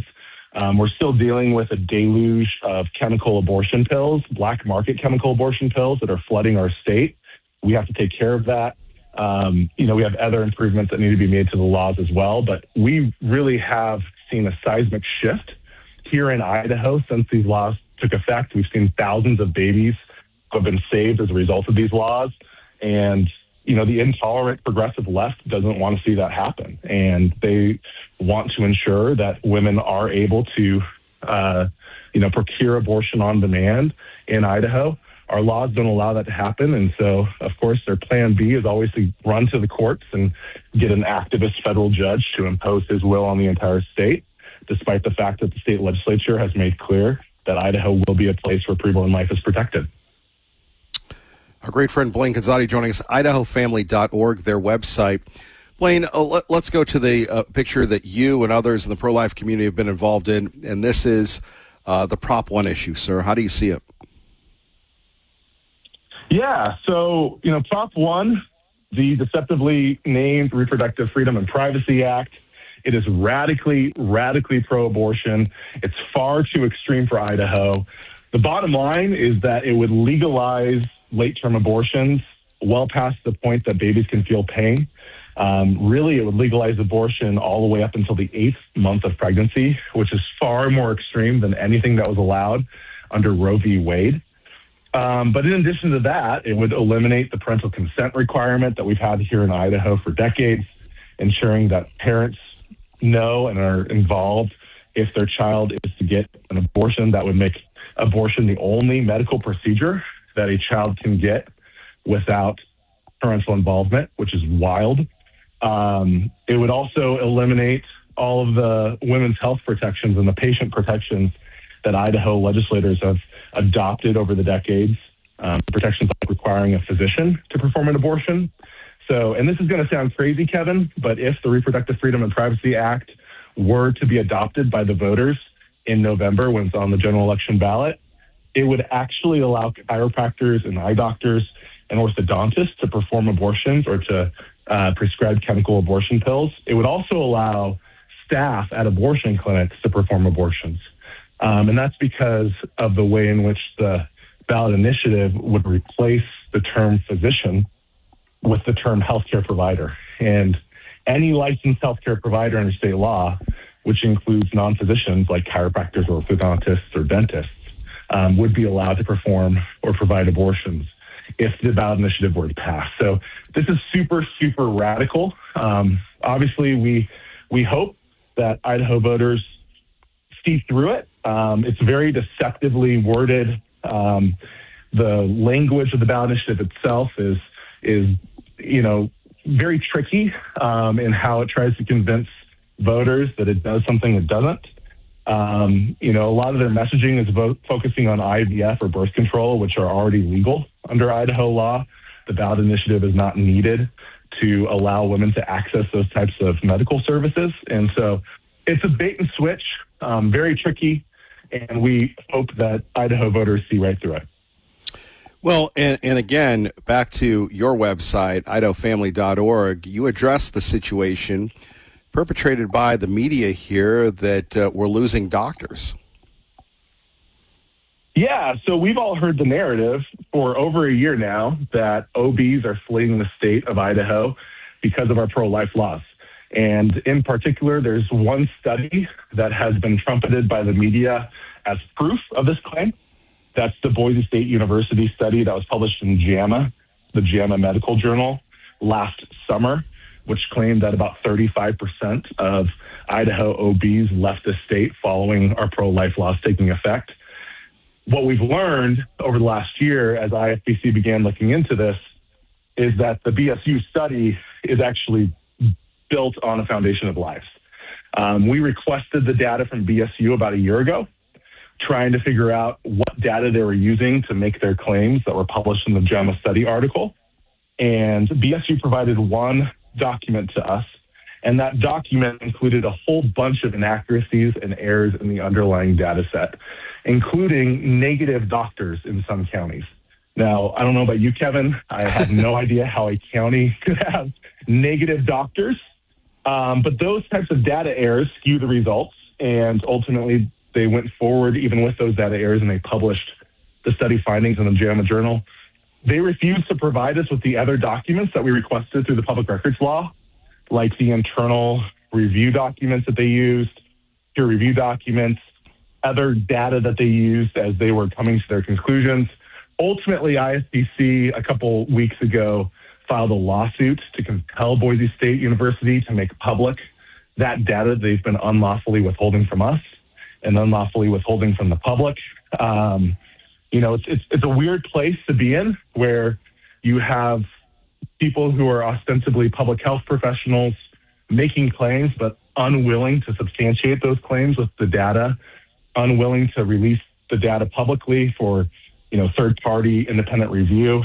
But long story short, we do believe that the JAMA study is flawed. It relied on an inaccurate data set, and we're going to hold them accountable, and we're going to get that data. We have no doubt that the court will compel Boise State to release that data publicly, and we're going to find out what the truth is. Yeah, it's fascinating, Blaine. By the way, you can get that article at idahofamily.org here at 580 KIDO, but the idea that they would publish a study and then they wouldn't release everything, and it's quite a detailed report that you have here going through things that, here we have this public university. They're supposed to be informing the public, and clearly they're not allegedly giving you all the information that you need. Yeah, and their claims seem to be contradicted by other sources. So an example of this is the Idaho State Medical Board obviously maintains medical licensure information for doctors.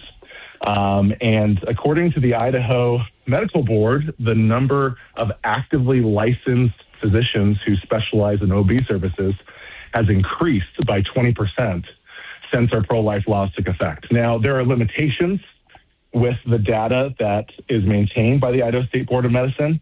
Not all actively licensed physicians actually practice. Not all of them practice full time. So there are limitations there. But from the best that we can tell, the State Medical Board licensure data is the best data available on the number of physicians who practice and specialize in OB services in the state. So we feel pretty confident that the fact that the number of licensed OBs is increasing, that is a fatal blow to the claims made by the JAMA article study authors, the BSU professors that are responsible for the false claims. Ultimately, again, we're going to get their data set. We're going to find out what's going on. We'll make that public and ensure that the truth is known, because voters need to know whether this narrative that doctors are leaving the state, voters need to know whether that's true or not, especially with the ballot initiative coming up. Well, and again, you have the media without any really credibility, just regurgitating that story. So, Blaine, let's get back to this. Is this the biggest issue ever when we're talking about Prop 1 this November, sir? Yeah. Again, Kevin, we have seen over the last several years since our laws took effect, thousands of preborn babies who have been saved as a result of these laws. Hundreds, thousands of women and families who may have chosen abortion have been saved from the heartache, from the stress, from the regret that abortion causes. And so, we need to fight like heck to ensure that our state remains a place where babies are protected, where women and families are protected. And our laws currently do that. And Prop 1 would undo all the progress we've made. So we need to do everything we can to ensure that this does not become law when voters decide in November. On an unrelated question, here you are advocating for, I got two left if you don't mind, sir. You're advocating for families, you're sticking up for people, and then you have people calling you the Christian nationalist and all sorts of things. And I'm going, I know Blaine, I know the Idaho Family Policy Center. I can't believe that, but it's the smear tactics used against you. What do you make of that? Yeah, so it's interesting, right? The way in which the intolerant and progressive left has redefined terms and weaponized terms, it creates an environment where it's hard to have a real conversation with people. So, their definition of Christian nationalists is simply someone who believes that biblical values should influence government. And of course, going all the way back to our founding as a nation, our founding as a state, our founding fathers at both the national and state level believed that biblical values should influence government, that biblical morality is an objective source of truth, and that when we recognize God's principles and law, people flourish, and we get to experience the blessings of freedom and live under God's favor. And so by that definition, I think most of our founding fathers would have been considered Christian nationalists. Do we want to impose our religion on anyone? Of course not, right? But we understand that biblical values do help a nation flourish. As Psalm 33:12 says, blessed is the nation whose God is the Lord.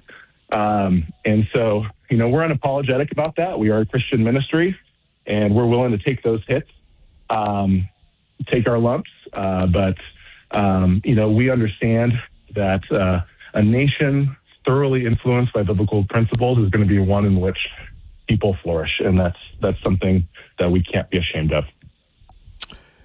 And we'll get you out of here on this one. Long before Pete Hegseth was Pete Hegseth, but he was Pete Hegseth, he visited Idaho supporting you guys. Any Pete Hegseth stories, Secretary of War stories that you'd like to share with us? I mean, I remember when you got him and we had you on promoting that show, man. That was huge. It still is huge to this day. Yeah. And Pete Hegseth, he is a very, very good man, a strong believer, person of faith. He understands what it looks like for America to take a leadership role in this world, and that's important because the world is better because America is a leader in it. And so we're grateful for all that he's doing at the Department of War.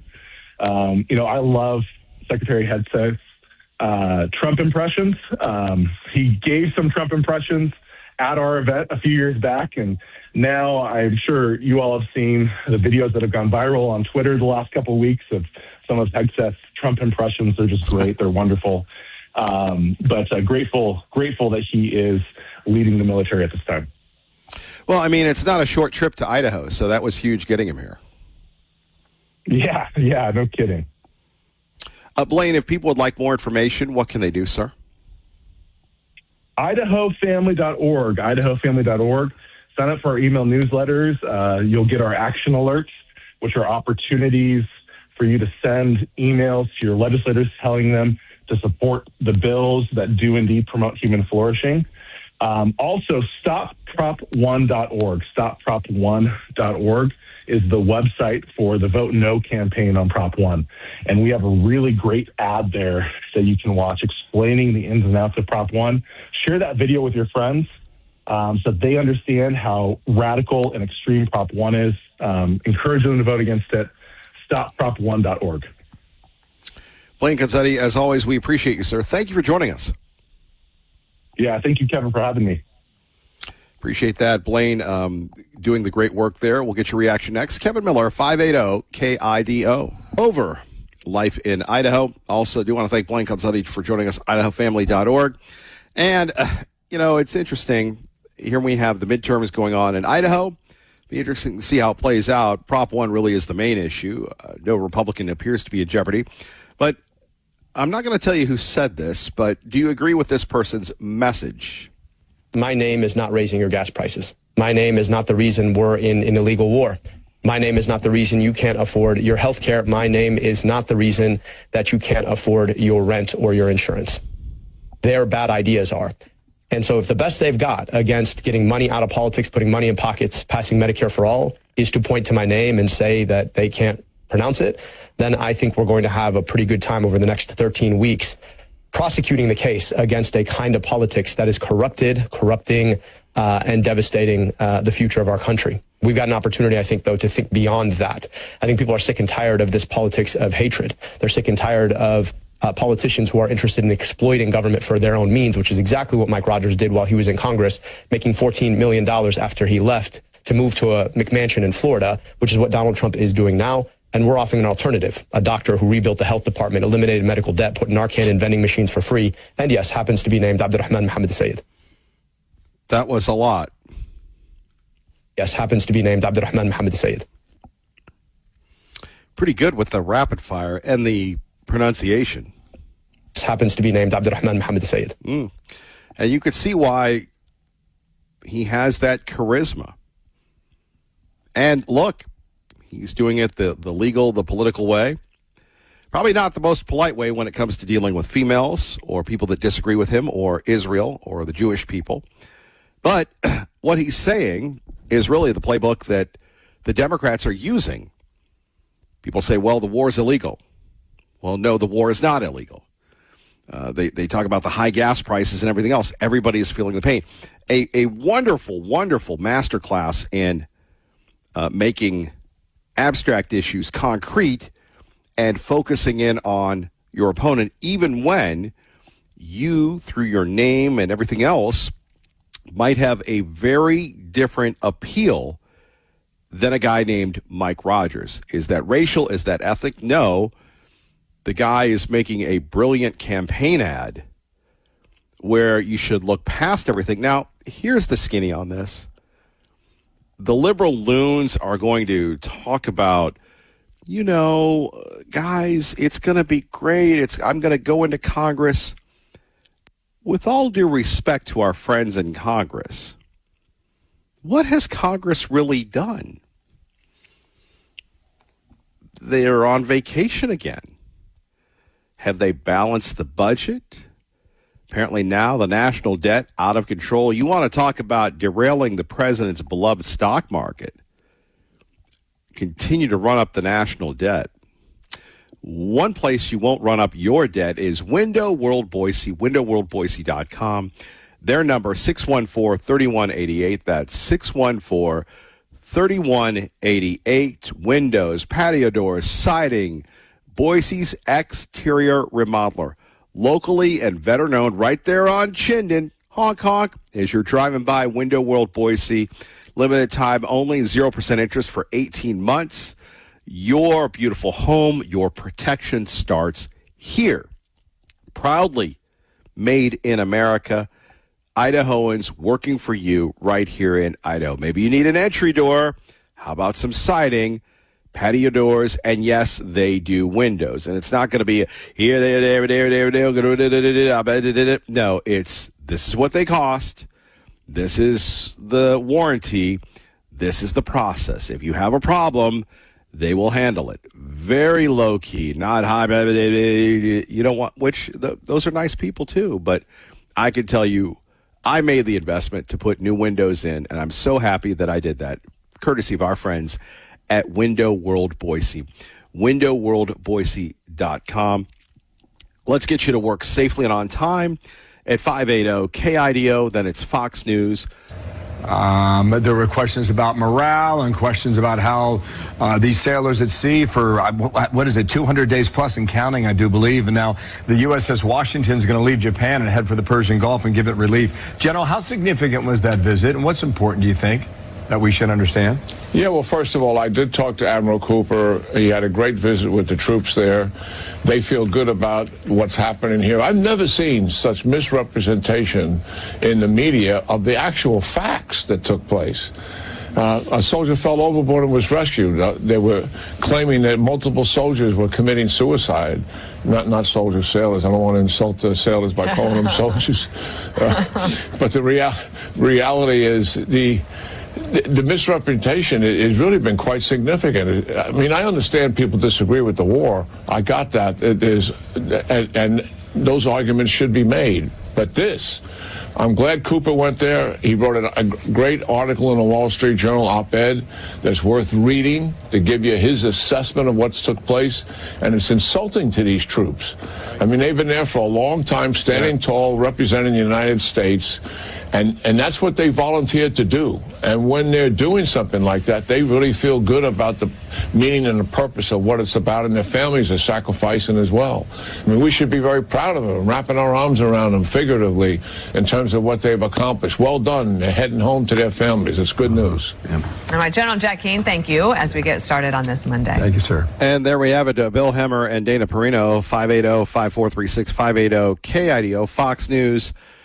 On the radio right here, you know, it's pretty wild when you think about now we're getting the other side of the story. I don't know if anybody caught Admiral Mullen on the liberal fake news ABC where he said, you know, Martha Raddatz ripping him. Well, wasn't their plan? And basically, you know, going back to the William Tecumseh Sherman quote, war is hell. War is hell. And now you have the brass going there. Obviously, you want to make sure that no one is jumping off the ships. By the way, if you jump off the ship, that, I mean, that's a long way down, right? That's a long way down when you're jumping off the ship. And apparently one person did this, one person didn't. Now, again, the attention is going there. But, you know, these deployments, whether it's security guard Mike, whether it's Jeff Bacon, whomever, it takes a toll. And we could only imagine the challenges that those brave soldiers and sailors and Marines and airmen face day in and day out when you're thinking of going in and being deployed and, you know, not getting a beer day, as they call it, not getting a day to relax and go. So they will return to port.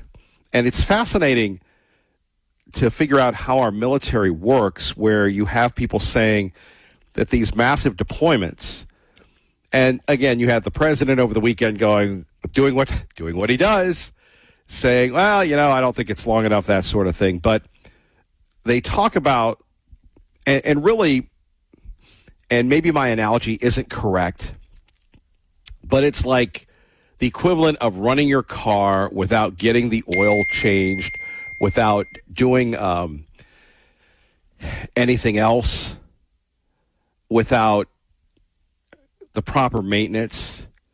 It wears and wears and wears on your ability to perform, your car's ability. If you don't change the spark plugs sooner or later, it's going to cost you. If you don't allow the troops to sit back and relax and rest, then eventually they're going to wear down. You know, I have a friend of mine who's taking a few days off.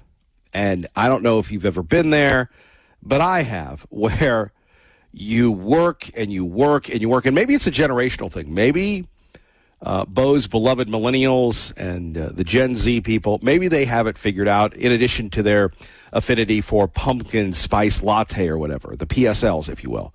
I thought that was personal seat license, but I digress. Maybe they have it figured out where you don't grind yourself and become a cog. And unless you have the ability to leave and to have the freedom, everybody's a cog. And the cogs get wound down. The cogs get, you know, beat up. And it was fascinating listening to Admiral Mullen, who did not take Martha Raddatz on her opportunity to rip the military, to rip the Navy, to rip everybody else, basically saying, you know, these are sailors. These are people that they volunteered for this. And by the way, if you look at the military, the recruiting goals that were abysmal, that were trickling under Joe Biden, the Army, the Navy, the Air Force, they've already exceeded their goals for this year. which is amazing considering we are literally at war. At war. And here we have at 580-5436, 580-KIDO, young men and young women signing up. So despite the bad publicity, despite the reporting, whether or not it is true or not, young people are putting their country, our country, ahead of themselves, which is quite remarkable and quite amazing. And as I said before, there is nothing more humbling than being a 17-year-old, leaving your home, leaving your family, and going into the MEP Center and getting the shots, going into a room. Some people do it in front of a crowd. Others, most of us, have that quiet dignity where we swear an oath to protect the Constitution with our lives. And that is something that continues to this day. And I'm going to try to find that Mullen clip because it was really remarkable where he broke down how these extended deployments, how you have to manage them. And what we didn't figure out, sadly, was the Iranians' ability to destroy our bases, to harm our bases, because we mistakenly thought that we could give the folks liberty there. That isn't possible because of operational security, or as they say, OPSEC in the military. And so, again, here we have, it's a horrible situation. It might not be as bad as people are saying. However, at 580-5436, 580-KIDO, the military does deserve the most attention we can give it. Like I said before, I would really want to play that clip for you. But before that, on Fox News Sunday, our man Clay Travis was on there talking about the WNBA. And Reince Priebus, who has left ABC to go to Fox, he was brilliant on ABC, but he talked about the end of woke. And people are going, well, we don't even know what woke is. We all know what woke is, do we not? Well, I mean, there's a whole laundry list for the reasons why woke 1.0 is dead. The biggest is Donald Trump. I mean, he crushed woke 1.0. People aren't interested in changing their pronouns. And woke 1 or 2.0, people aren't interested in changing the American idea and who we are as a country. So, look, but the problem the Democrats have is that this is where their energy is. This is where middle finger politics resides. This is the debate in the Democratic Party is very, very real. It is alive and well all over the country. It doesn't matter whether you're in Milwaukee, Madison, Lansing, or Detroit. There is a division. And the problem is that if you are a black voter in Milwaukee, you are fairly conservative, you care about safe streets, you don't care about transgenderism. But if you're a rich, white, educated Democrat in Madison, Wisconsin, Francesca Hong seems like a very logical choice. And this is the reality. So they're going to snatch potentially victory from the defeat from the jaws of victory in 2026, and they are now wrestling with this reality, and that's where they are. Well, and yeah, amazing when you're thinking about the insaneness of this. And he knows a lot about Wisconsin. He ran Wisconsin. He ran with Scott Walker, and Scott Walker almost became president. But Reince became head of the RNC, worked with the president as chief of staff. He knows the ins and outs. And yeah, you can't really worry about your pronouns when all of a sudden you're really worried about crime and punishment and gas prices and everything else. So again, the end of woke 1.0, 2.0, that sort of thing. By the way, I'm going to take a break here. I want to find that clip with Admiral Mike Mullen, former chairman of the Joint Chiefs of Staff. I can't seem to find it, so I'll have to manually take a look at it. But it's fascinating, his look at deployments and how Martha Raddatz tried to get him going, and that didn't work. More coming up next. We'd love to get your comments. Kevin Miller, 580-KIDO. You know you've got a relief that George Washington is coming from the Pacific So the morale is up significantly from where it was just a few days ago. And I just can't emphasize enough how well this group has performed. And when you're at war, there's always adjustments. You've got to be flexible and adaptable. Things change. So could you plan for this?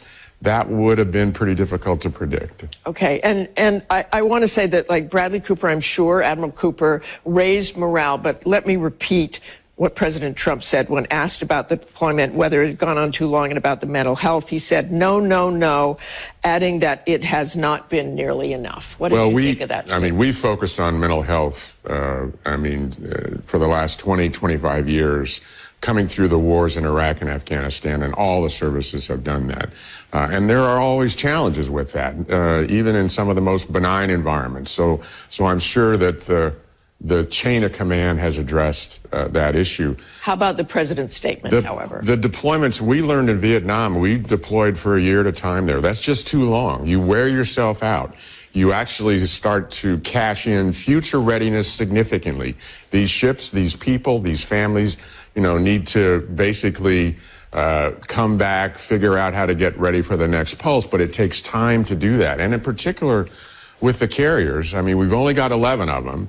I was involved in a debate with Rumsfeld back in the early 2000s, who moved us down from 12 to 11. We actually need more, I think, in the current environment if we're going to deploy them like this. So there's a sacrifice of the future, which we're eating now as well, particularly with the capability that we've got. I know one thing. I just want to go back to the extension a little bit. A retired general.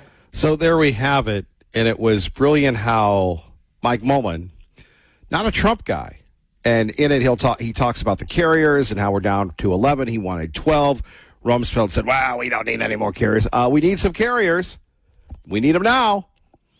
See, I told you so."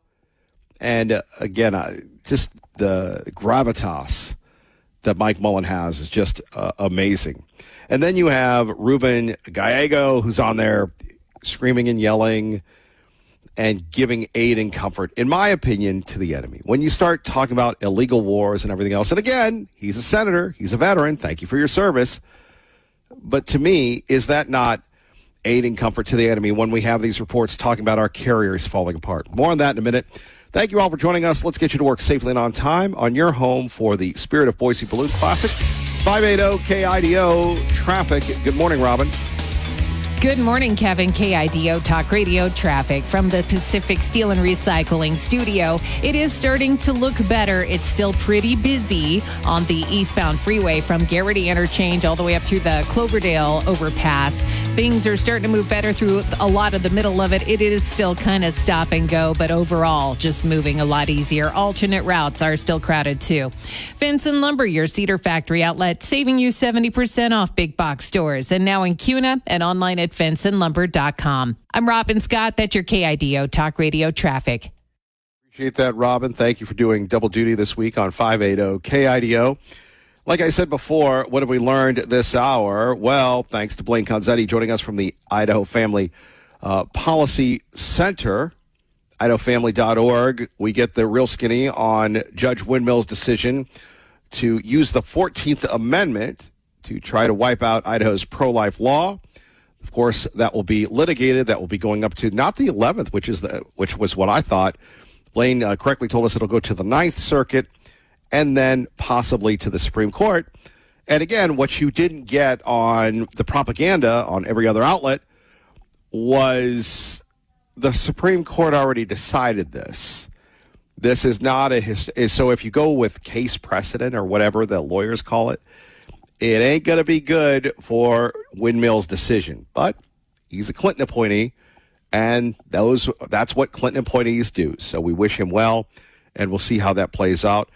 And a preview of what to expect during the November ballot initiative Prop 1, where Mr. Conzetti broke that down, and what it was like to have Pete Hegseth here in Idaho. Not only did we do that, but we learned what life is really like aboard those ships with those sailors. We're getting a lot of negativity, and yet here you have CENTCOM commander going, you have other people going, making sure the sailors understand that we're with them every step of the way. And probably my favorite clip of this hour has to be the former chairman of the Republican Party, Reince Priebus, saying this is the end of woke. Woke, woke, woke. It's a joke, joke, joke. It's all bad. And when you're worried about changing pronouns and changing the American idea, what type of country do you want to live in? And you say, well, it's an illegal war and we need to be this, that, and the other. See how you would fare against the mullahs. See how you would fare against the extremist jihadis that we are fighting. Think about that for a minute. Next hour, more of our conversation, but I do want to talk a little bit about Afghanistan and the Taliban. All that and more next. Kevin Miller, thank you for waking up on the right side. 580 KIDO. Thank you, Winterworld, winterworldboise.com. Good morning.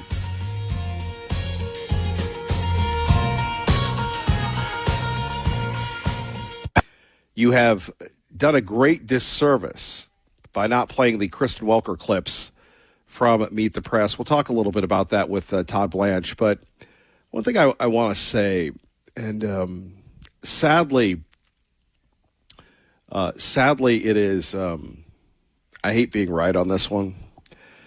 And what do they say? The road to you-know-where is paved with good intentions. And we had such great intentions with Afghanistan. I mean, don't they really call Afghanistan the graveyard of empires? And I take a look at what's going on. 5 years of Taliban rule. Hard to believe. 5 years of the Taliban ruling Afghanistan. And now it's okay to beat your wife as long as you don't break her bones and leave bruises. I guess you could leave bruises, but you can't break their bones. Little girls are head to toe covered. They're not allowed to be educated. And this hour, I know this is fairly deep, but would they have been better off if we had not tried to westernize them to have it and then have it taken away? And you as a person of faith understand where I'm coming from. We begin this hour with Concern, who joins us now at 580 KIDO. Hello, Concern. Good morning, Kevin.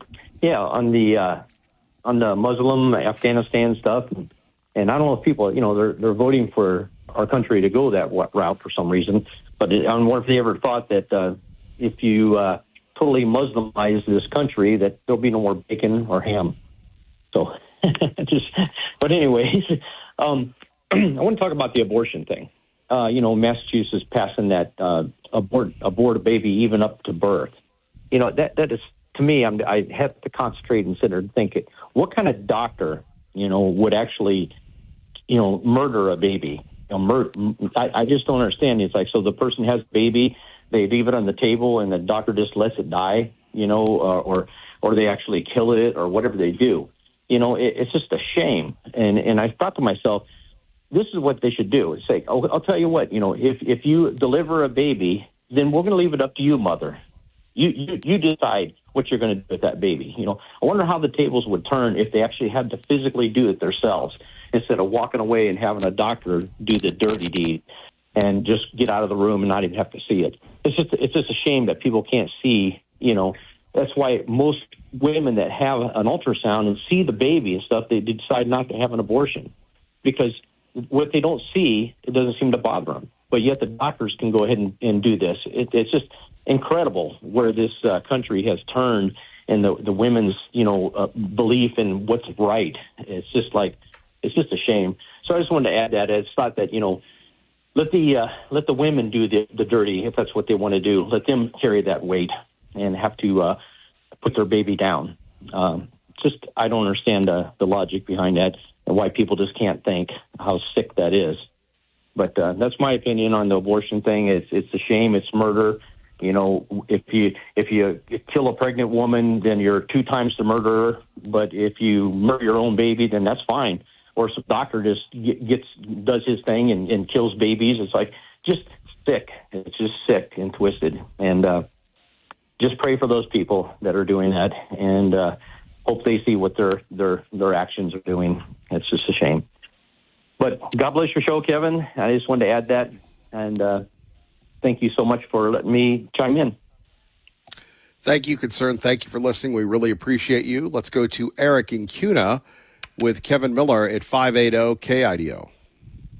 Hey, good morning.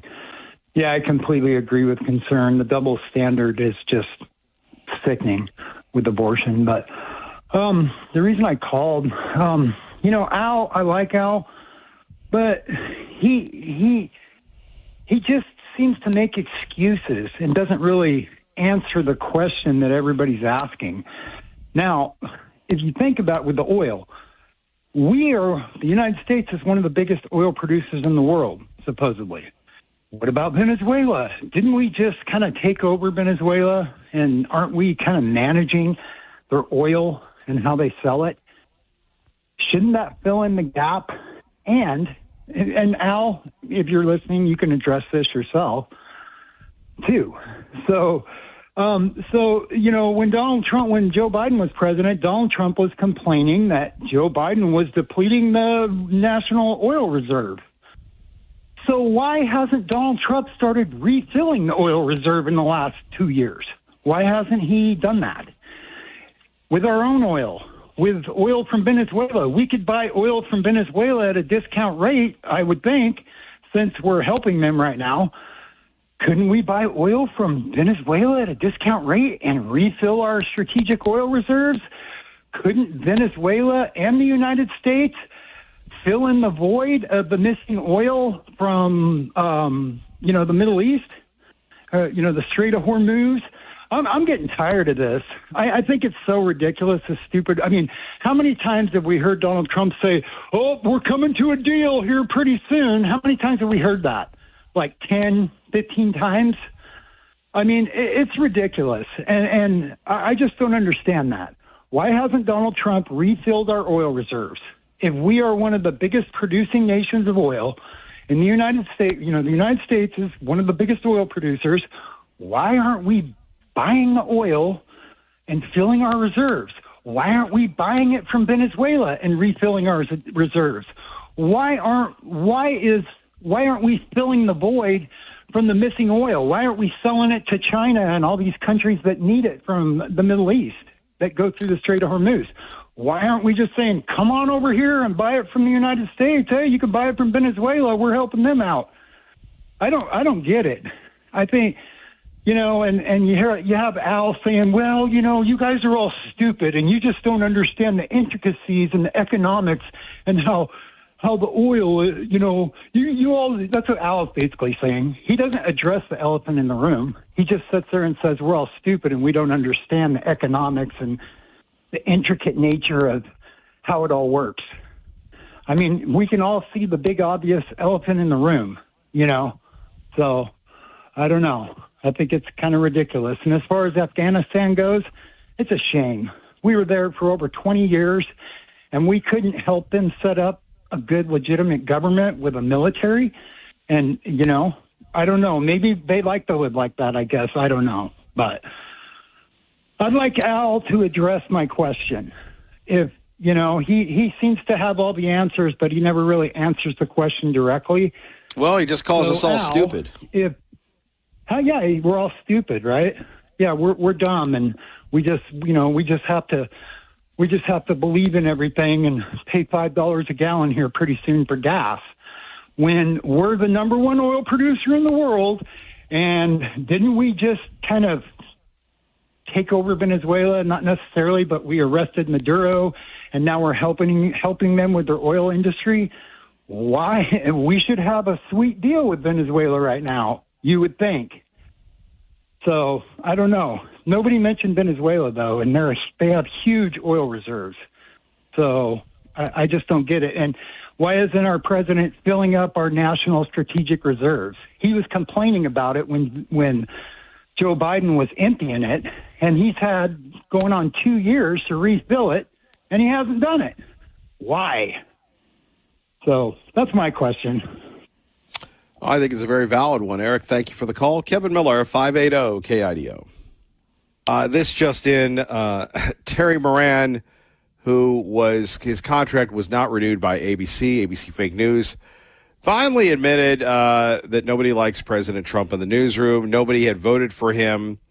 Let's see, Moran said in a recent podcast appearance, arguing that a lack of political viewpoint diversity shaped the network's Trump coverage. Do you think?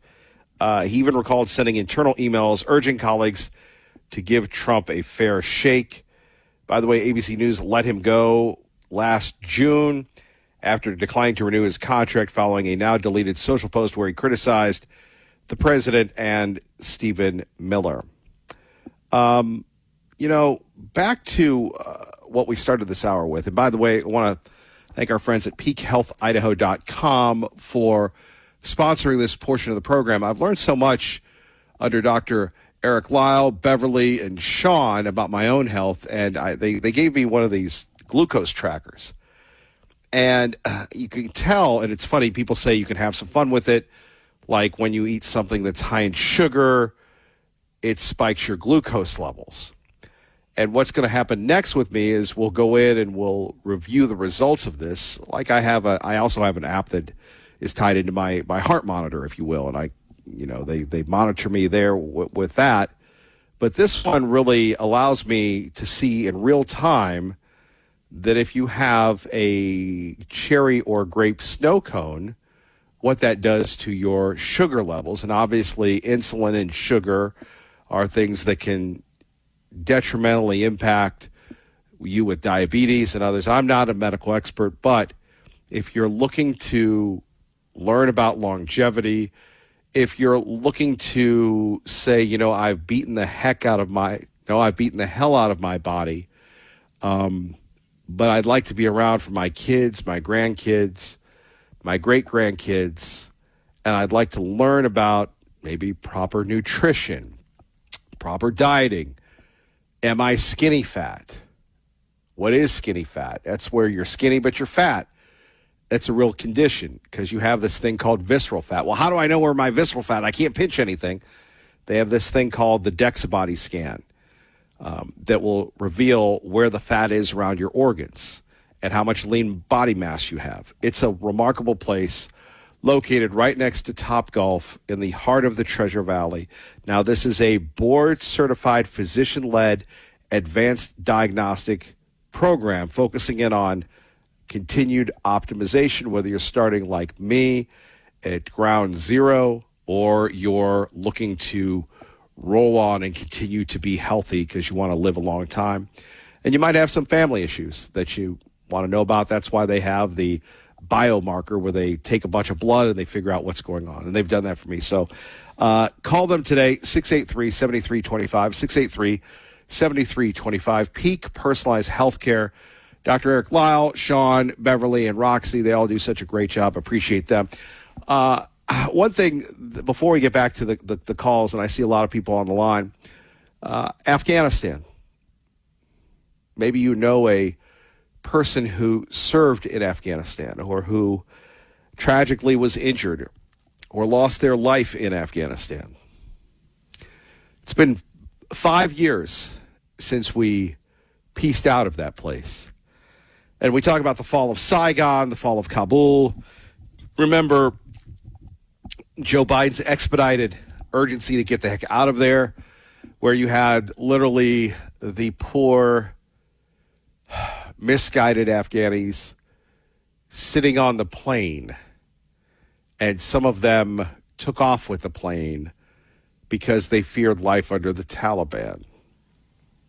Some people died in the wheel wells trying to get away. Man, you ever been scared in your life? Can you imagine sitting on the wings of aircrafts, and as they speed up, eventually you become like that grasshopper in your car. You go away, but you're a person.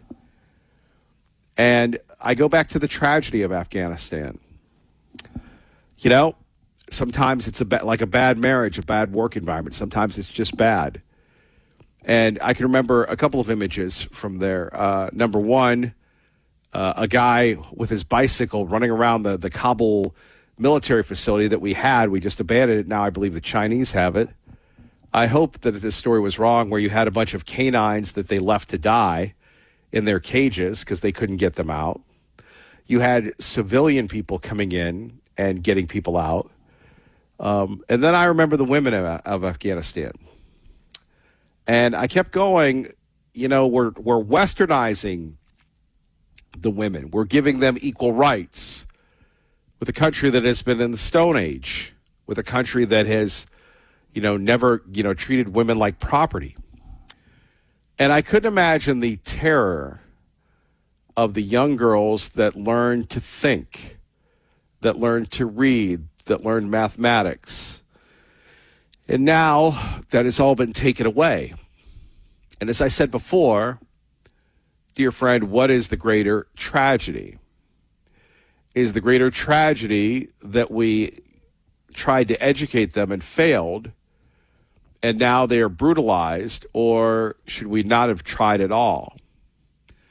Kind of like, is it better to have loved and lost than never to have loved at all? And then you have, again, the media never talks about this, the repressive regime where you can legally beat your wife as long as you don't break a bone.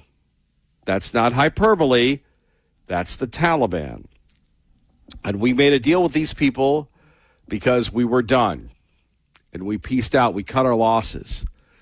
But we're not talking about cutting our losses like when you have a bad stock or a bad car or you lose money or you pay for a course and you never use it. Basically, we pieced out on those folks.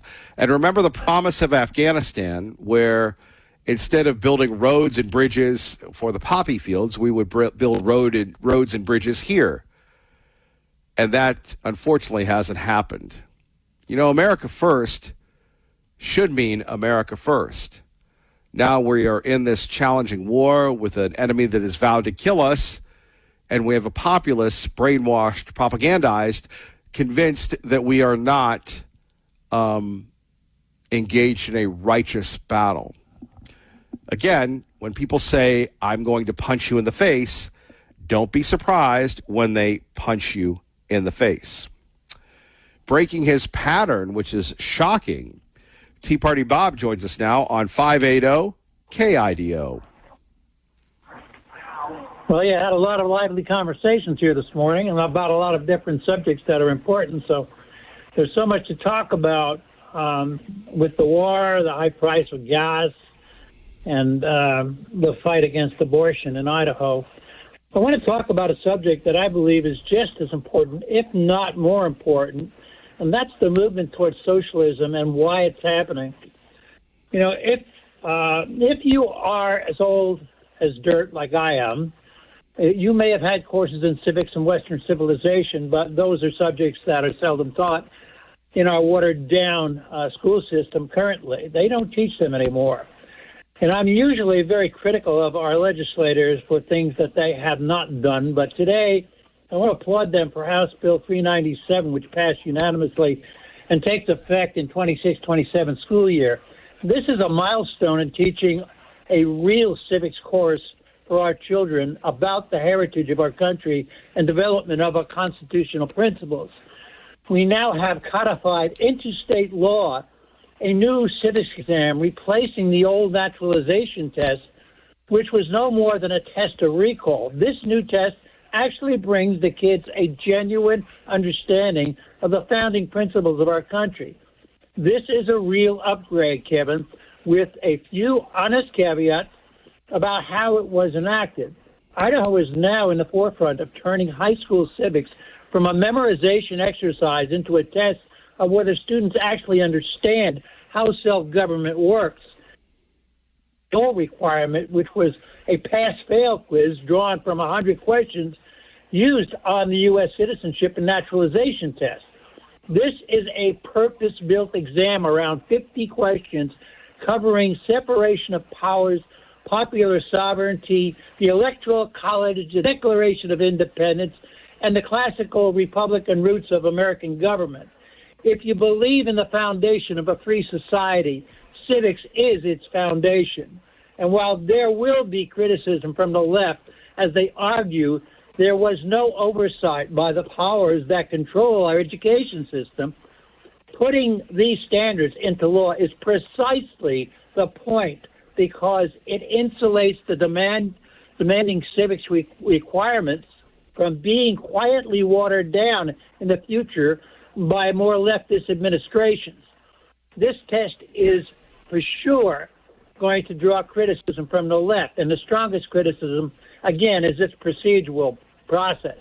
The legislation writes specific civic standards directly into state statute rather than routing them through the State Board of Education and normal curriculum revision processes. That makes the standards, as one critic put it, political artifacts. Well, that's a lot of bull, too.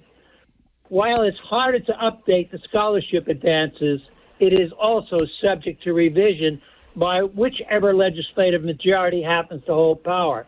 Not quite true in Idaho, as conservatives have been holding power here for quite some time.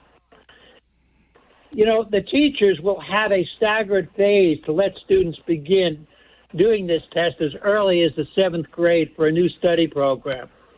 And just for instance, how does Idaho compare with the 49 states with these new rules? Only about 36 to 40 states require any dedicated civics or government course in high school. And among those that do, the single semester is by far the most common requirement.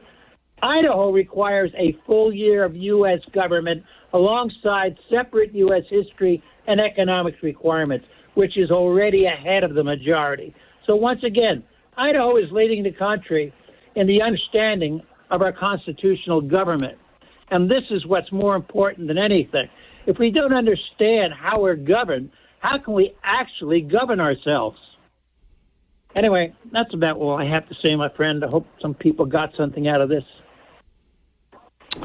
All right, our great friend Tea Party Bob, the JumpStatePatriot.com. Remember our friends at PeakHealthIdaho.com sponsoring this portion of the program.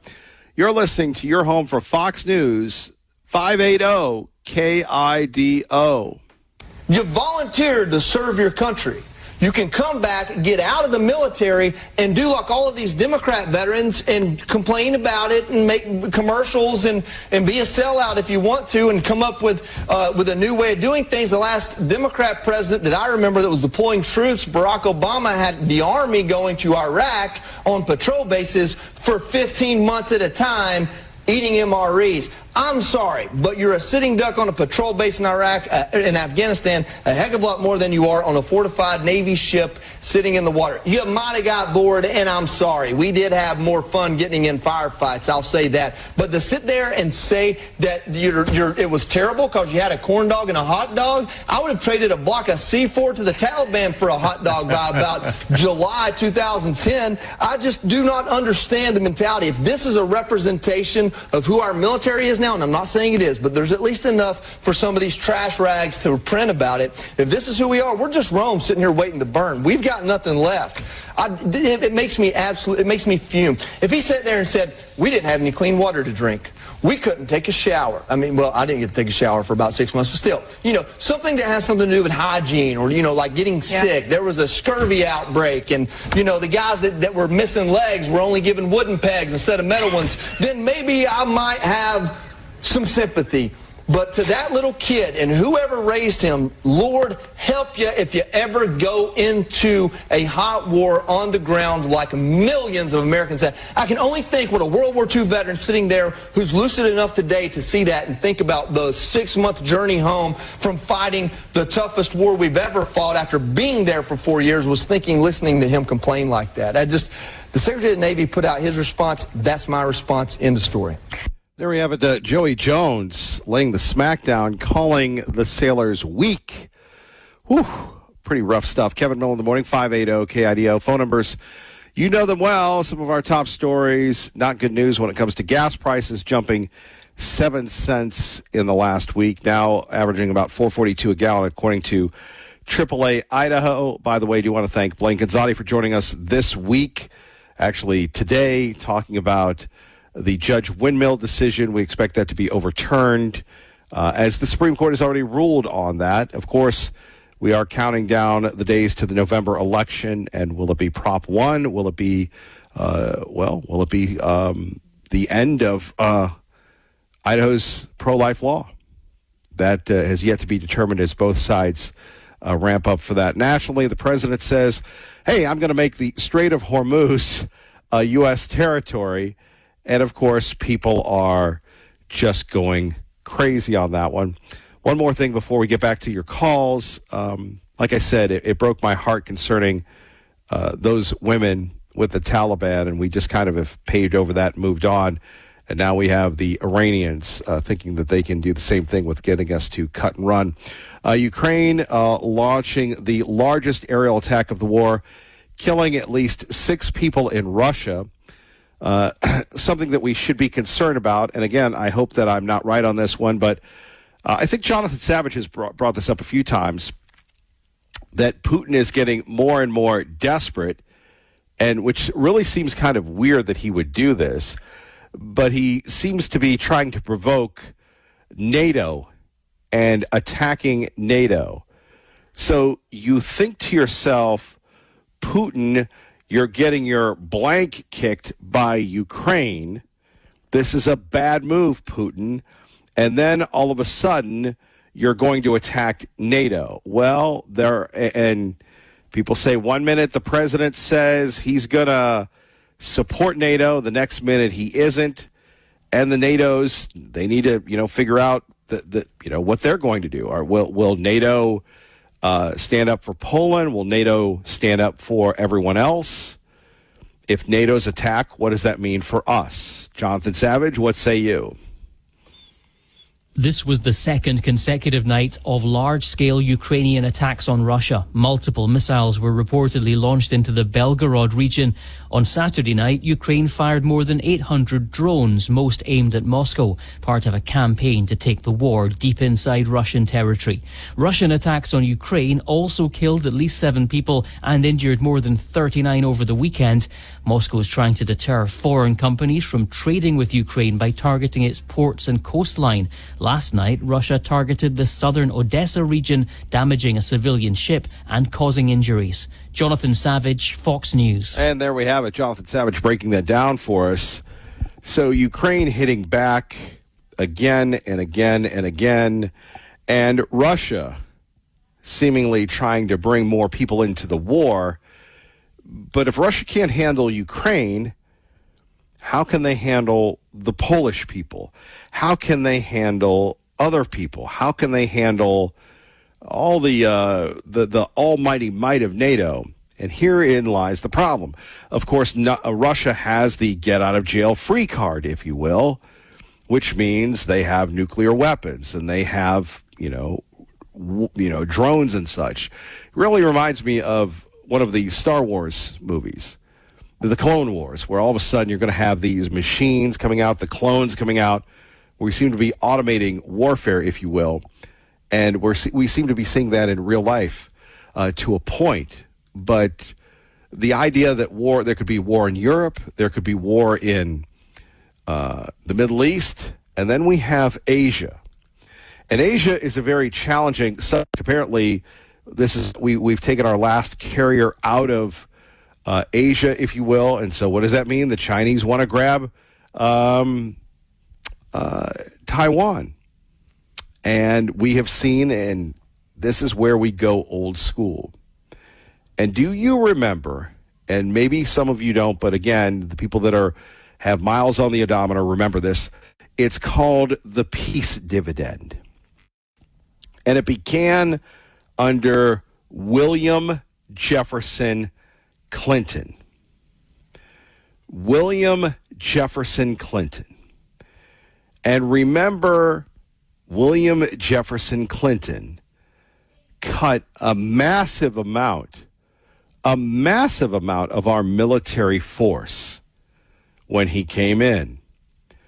George Bush did the same. It was the Base Closure Commissions, BRAC, the Base Realignment and Closure Commission. Hated that. And we scaled down because we couldn't afford to have a huge military. Well, now we have to have a huge military. And one of the things, again, as a student of history, I said to myself, hey, bro, we need a massive military. No, we don't anymore. We're not going to fight a two-front war. That's it. It's antiquated. I'm going, I don't know, bro. I think that there could be some issues. And yet we decided to go this way. So here we are. We gave a ton of our weapons to Ukraine. Now Ukraine wants more weapons. We have, depending on which reports you believe or don't believe, we have our interceptors. We're running low. We're running not. The people are jumping off ships. All sorts of craziness. And here we have the China circulating. Do they make a move? Again, it seems, whether it's Ukraine, whether it's Iran, and maybe even Taiwan, that the little guy is having a more expansive say than what we previously thought that they would. So those are some of the national and international stories. Todd Blanche, you remember him. He's under fire by Kristen Welker. Well, I guess big picture, if the president asks you to do something that you feel crosses an ethical or legal line, would you do it? The president will never ask me to do something unethical or legal or illegal. He never has. He never will. And no, I swore to the Constitution of the United States, like every cabinet secretary has done, and like every attorney general before me has done. And so this narrative that's mostly pushed by the left and pushed by the media, that the president's going to pull me aside and ask me to do something illegal, is completely a false narrative, not true, will not happen, and hasn't happened. Okay, let's delve into how you do see your tenure.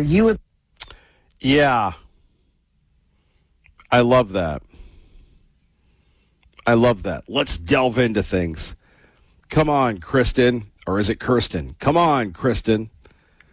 The idea that, yeah, you're right. The president's going to tell me to do things illegally, and I'm going to do them. The president is going to tell me to break the law, and I'm going to do that. The president is going to do all these crazy, crazy things, and I'm going to do that. No, of course not. But I like this guy, Todd Blanche, and I was a Pam Bondi guy. I know a lot of people weren't, but I was. This guy seems to break it down when we're talking about the Department of Justice, the returning rule of law to this country, because remember, under Joe Biden, rule of law didn't happen. Under Joe Biden, you kind of got to, run and gun and do whatever you want. Woke this, woke that, pronouns that. And there's been a lot of successes when we're talking about crime, fighting crime. You think about that? We've kind of taken that for granted. The FBI came out with a new crime report. Let's take a listen. Biggest drop in murder rate ever recorded, the lowest level in 125 years. That's since the year 1900. That was before my father was born. He would not have liked me saying that, because he always liked to say he's quite young. But he wouldn't have liked that. Think of it, 125 years ago, we broke the record. It's amazing. It's amazing. So I just want to thank all of the people in this room. And today I'm thrilled to announce that the FBI has just released a new uniform crime report showing that in 2025, we achieved the single largest reduction in violent crime in American history.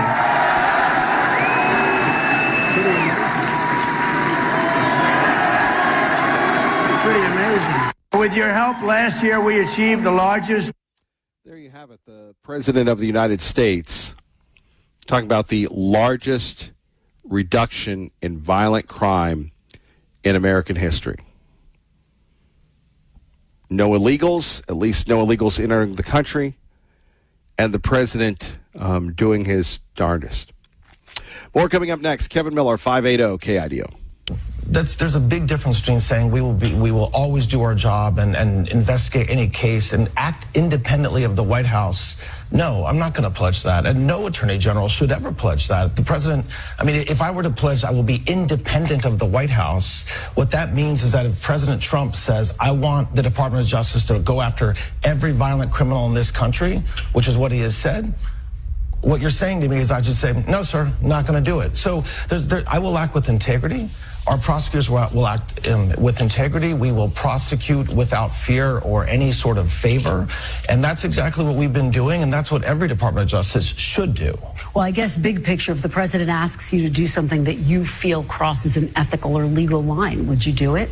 The president will never ask me to do something unethical or legal or illegal. He never has. He never will. And no, I swore to the Constitution of the United States, like every cabinet secretary has done, and like every attorney general before me has done. And so, this narrative that's mostly pushed by the left and pushed by the media, that the president's going to pull me aside and ask me to do something illegal, is completely a false narrative, not true, will not happen, and has. And we like to call that boom. 580 KIDO. Todd Blanche calmly taking down Kristen Welker. Can you pledge the DOJ will act independently of the White House? No, I'm not going to pledge that. No attorney general would ever pledge that. And Welker doing her best to win the Sunday morning fight. Hey, Hakeem, you're going to be Speaker of the House. Hey, Hakeem Jeffries. You have a lot of Democratic socialists that want to blow up ICE. Are you down with that, sir? If Democrats win back the House, if you become Speaker, would you bring a vote to abolish ICE to the House floor? Well, here's what I believe unites Democrats in terms of dealing with the situation that we confront in this country. First, we need a safe, secure, and strong border. We also... What? What? A safe, secure, strong border? Hakeem started to sound like a Republican. Hakeem, come on, Hakeem. Come on, sir. Remember what happened during the last time the Democrats had the House and the Senate and the White House? It wasn't about the borders. It was like, come on in. Everybody's welcome. You have Democrats, Democratic socialists that say, we don't believe in borders. We don't believe in the Supreme Court. We don't believe in America. Need to proceed under the principle that immigration enforcement in this country should be fair, just, and humane. And clearly, ICE is completely and totally out of control, which is why Democrats in this Congress haven't given Donald Trump's violent mass deportation machine a dime. Yeah, you haven't given the military a dime either. Haven't given anybody a dime, if you will. But we're all supposed to sit back and say to ourselves, the country wants the Democrats. Here's the crazy thing about this. Why in the world would you switch teams when we know how bad the old team is? Well, Kevin Miller, I'm tired of the high gas prices. Okay. Please tell me this. And maybe you have a solution. Maybe you're a liberal loon. So our new CBS News poll out this morning finds 58% of Democrats have a positive view of socialism, and just 32% have a positive view of capitalism. What do you make of that?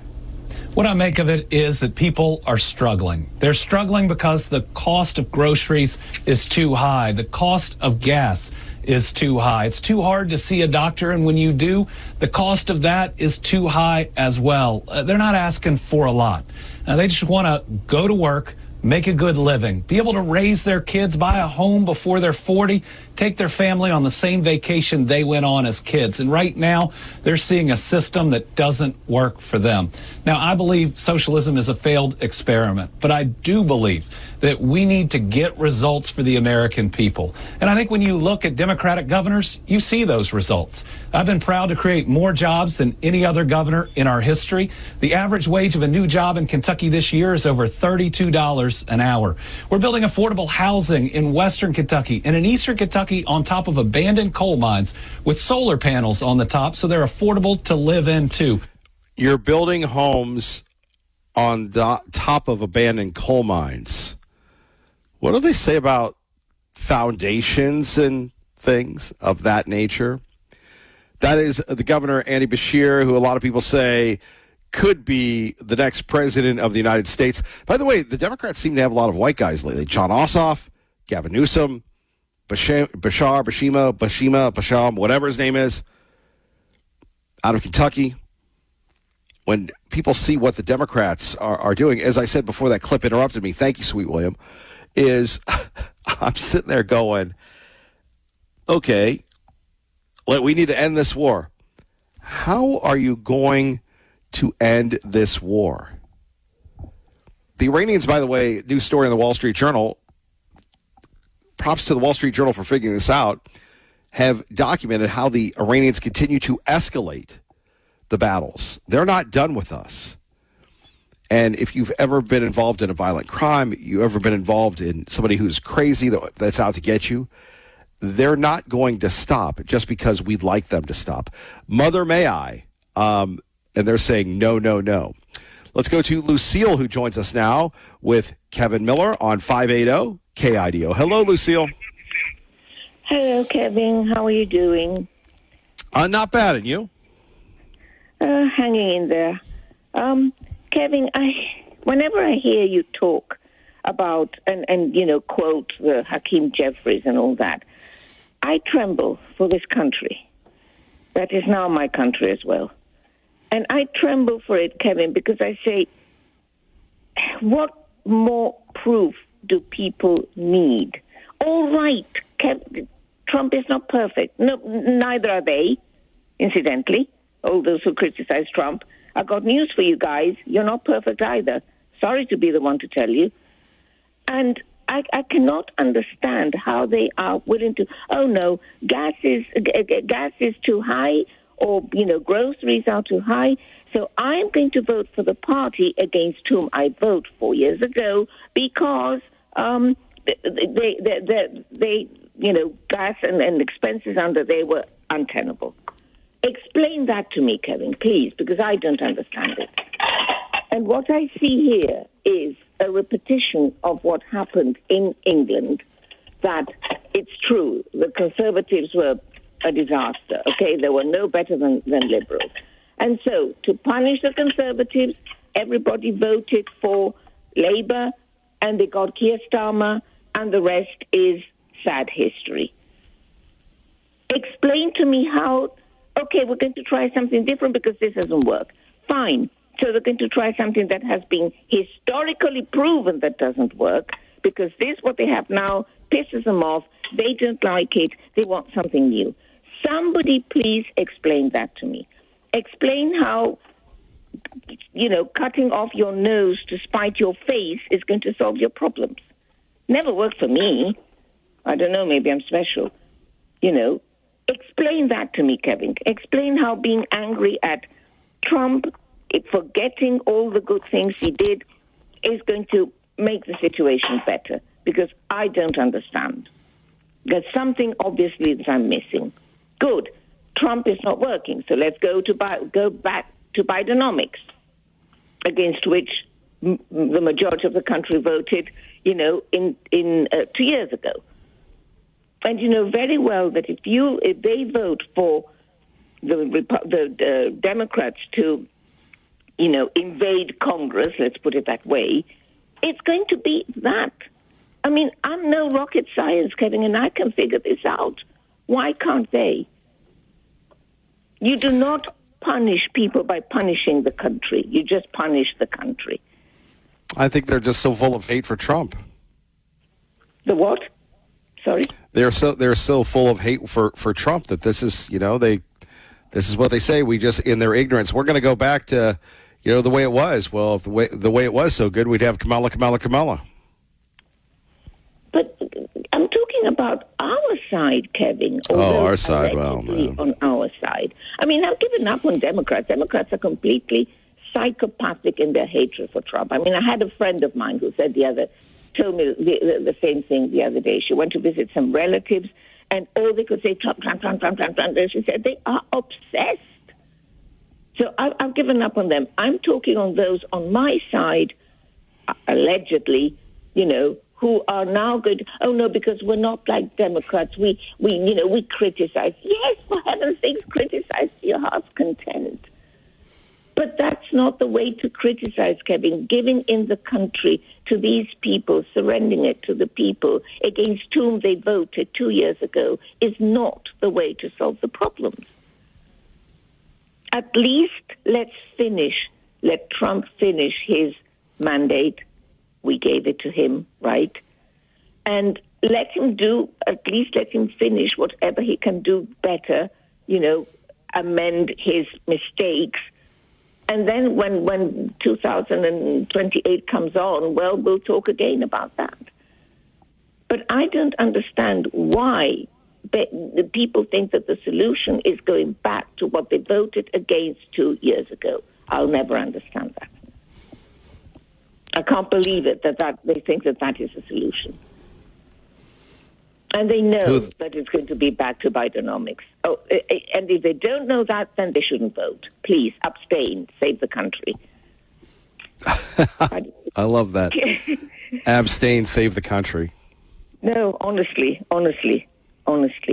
They are so full of arrogance, so full of, oh, I know better. Oh, you're not going to tell me. Oh, no, nobody's going to tell you anything. Think of the country. Say what a Democrat said once when Democrats were not crazy. Don't ask what the country can do for you. Ask what you can do for the country. And what you can do for the country is not let it fall in the hands of Democrats, who are now avowed communists. Let's not beat about the bush.